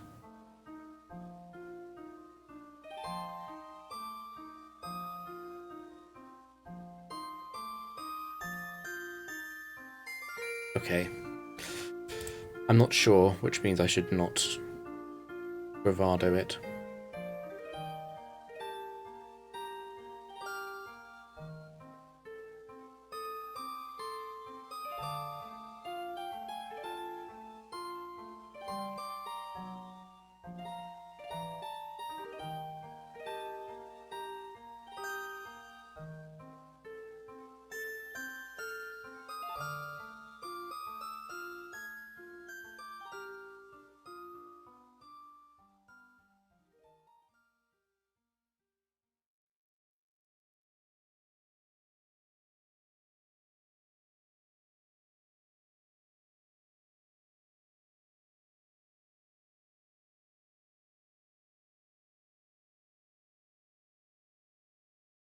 It's out of Toxic.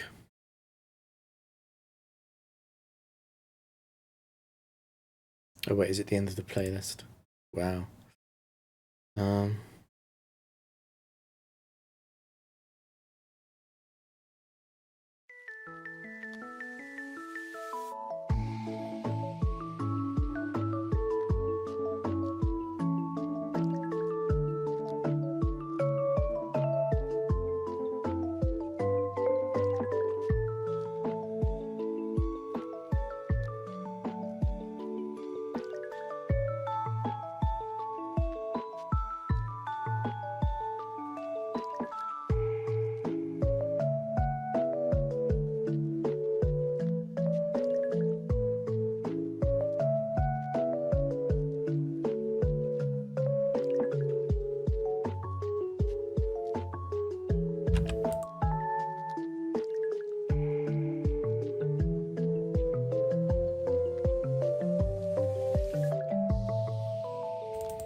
This is an unbelievably cancerous team.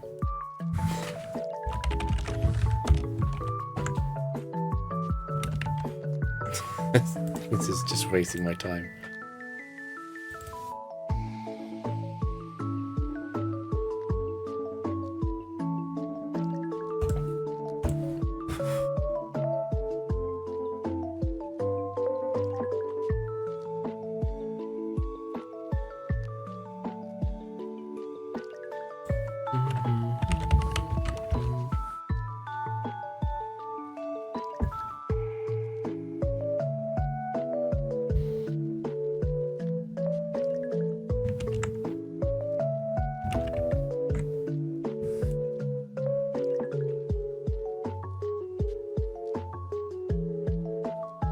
I don't want to faint to a crit. -2 we'll have to do. That's annoying. Yeah, that's very annoying.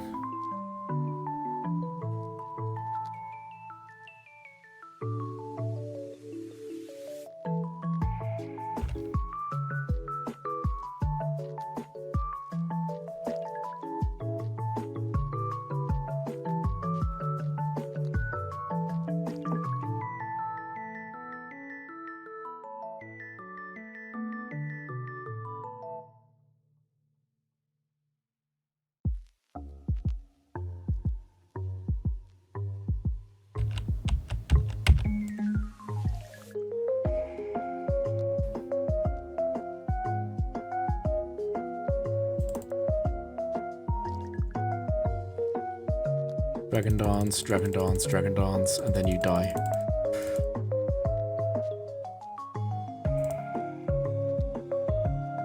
No flinches, no crits.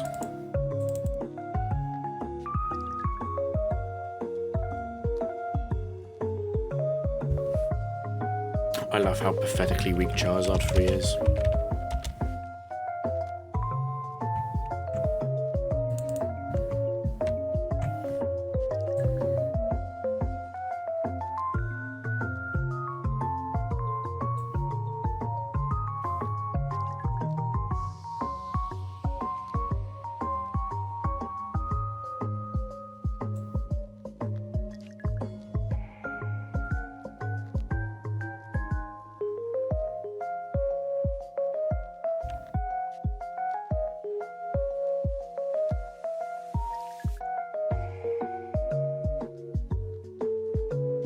I almost want to highlight that game with Shuckle, Blissey, Umbreon.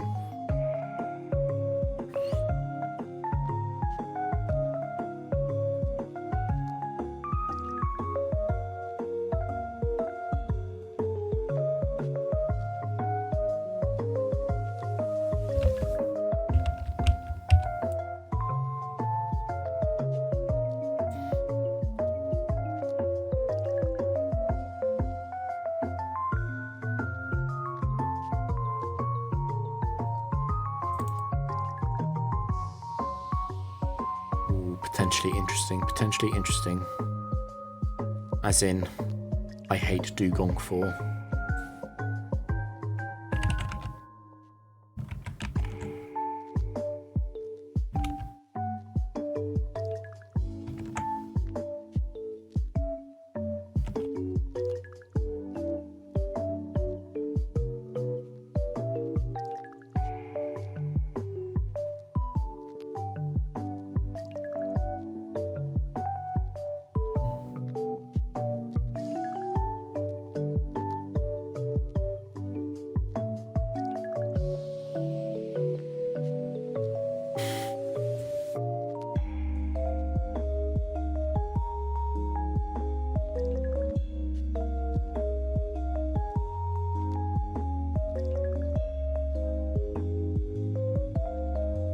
I don't want to risk being frozen by Ice Beam. I think it's safe as just a memento.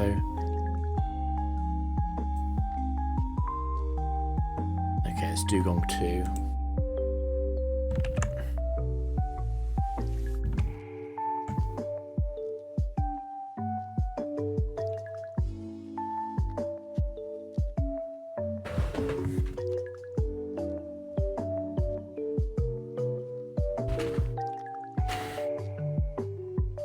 Priority number 1 is to not get frozen.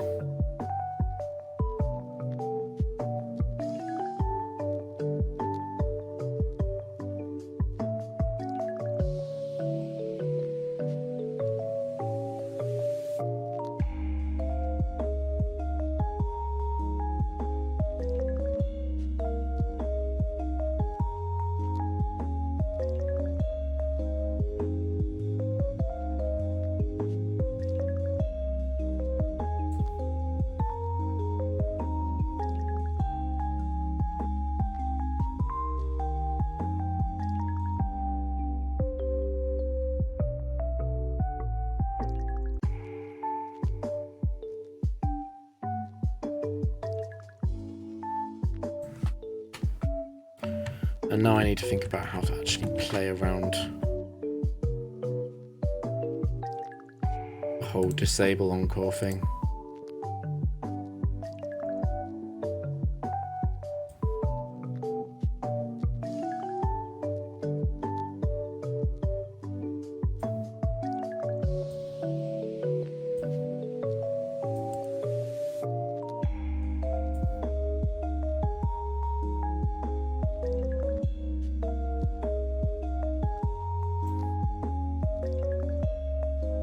This thing is surprisingly annoying, isn't it?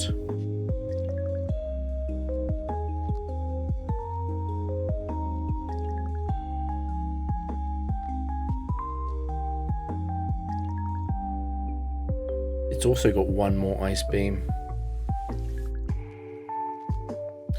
I think I can trick it. Okay.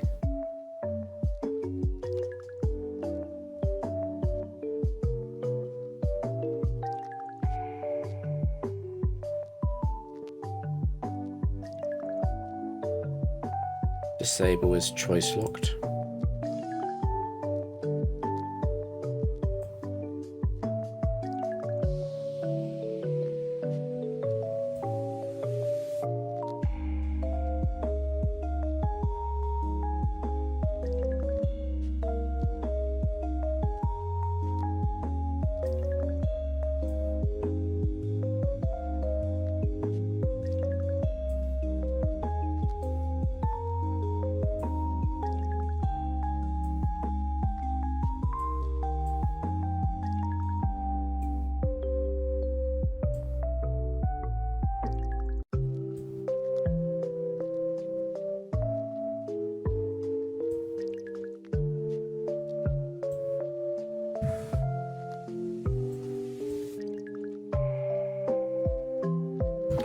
God, okay.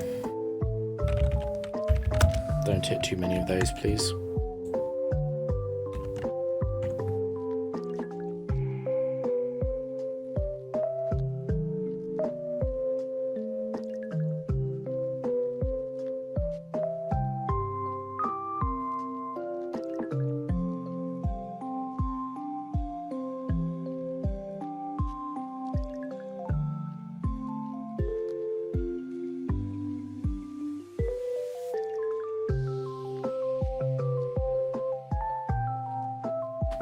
Just about fine on PP.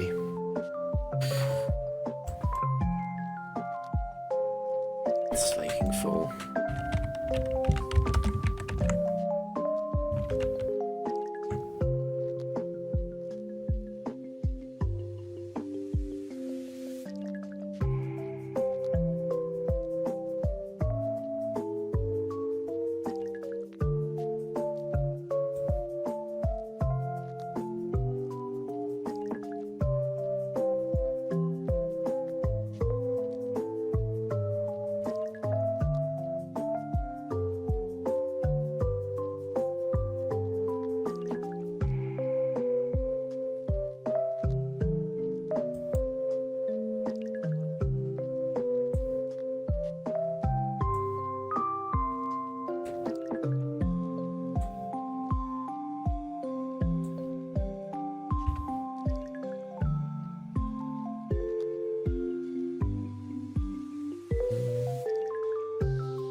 8.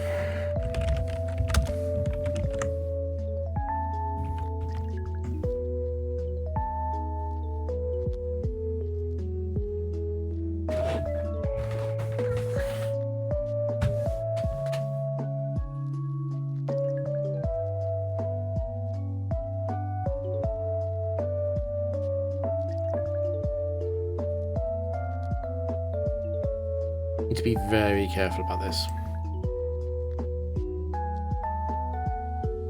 Okay, after putting itself to -4, I don't have to be quite as careful. -3, -5, -4, -3, -2.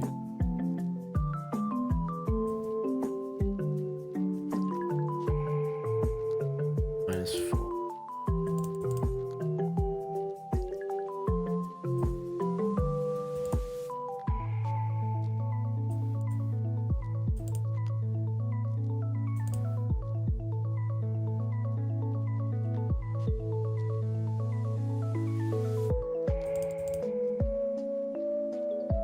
I should have attacked, actually. Very early on, I should have attacked. That was my mistake.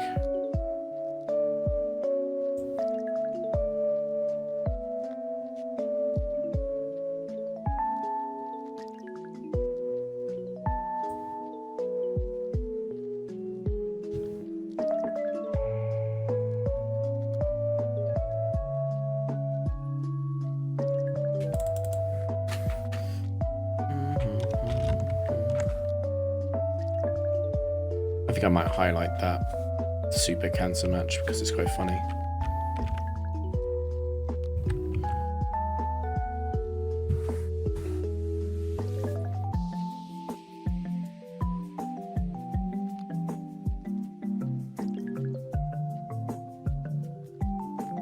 Oh, I'm so done though. I'm done for today. This stream was perhaps a mistake to even play, but at least I didn't lose. Well, thanks everyone. Have a good day.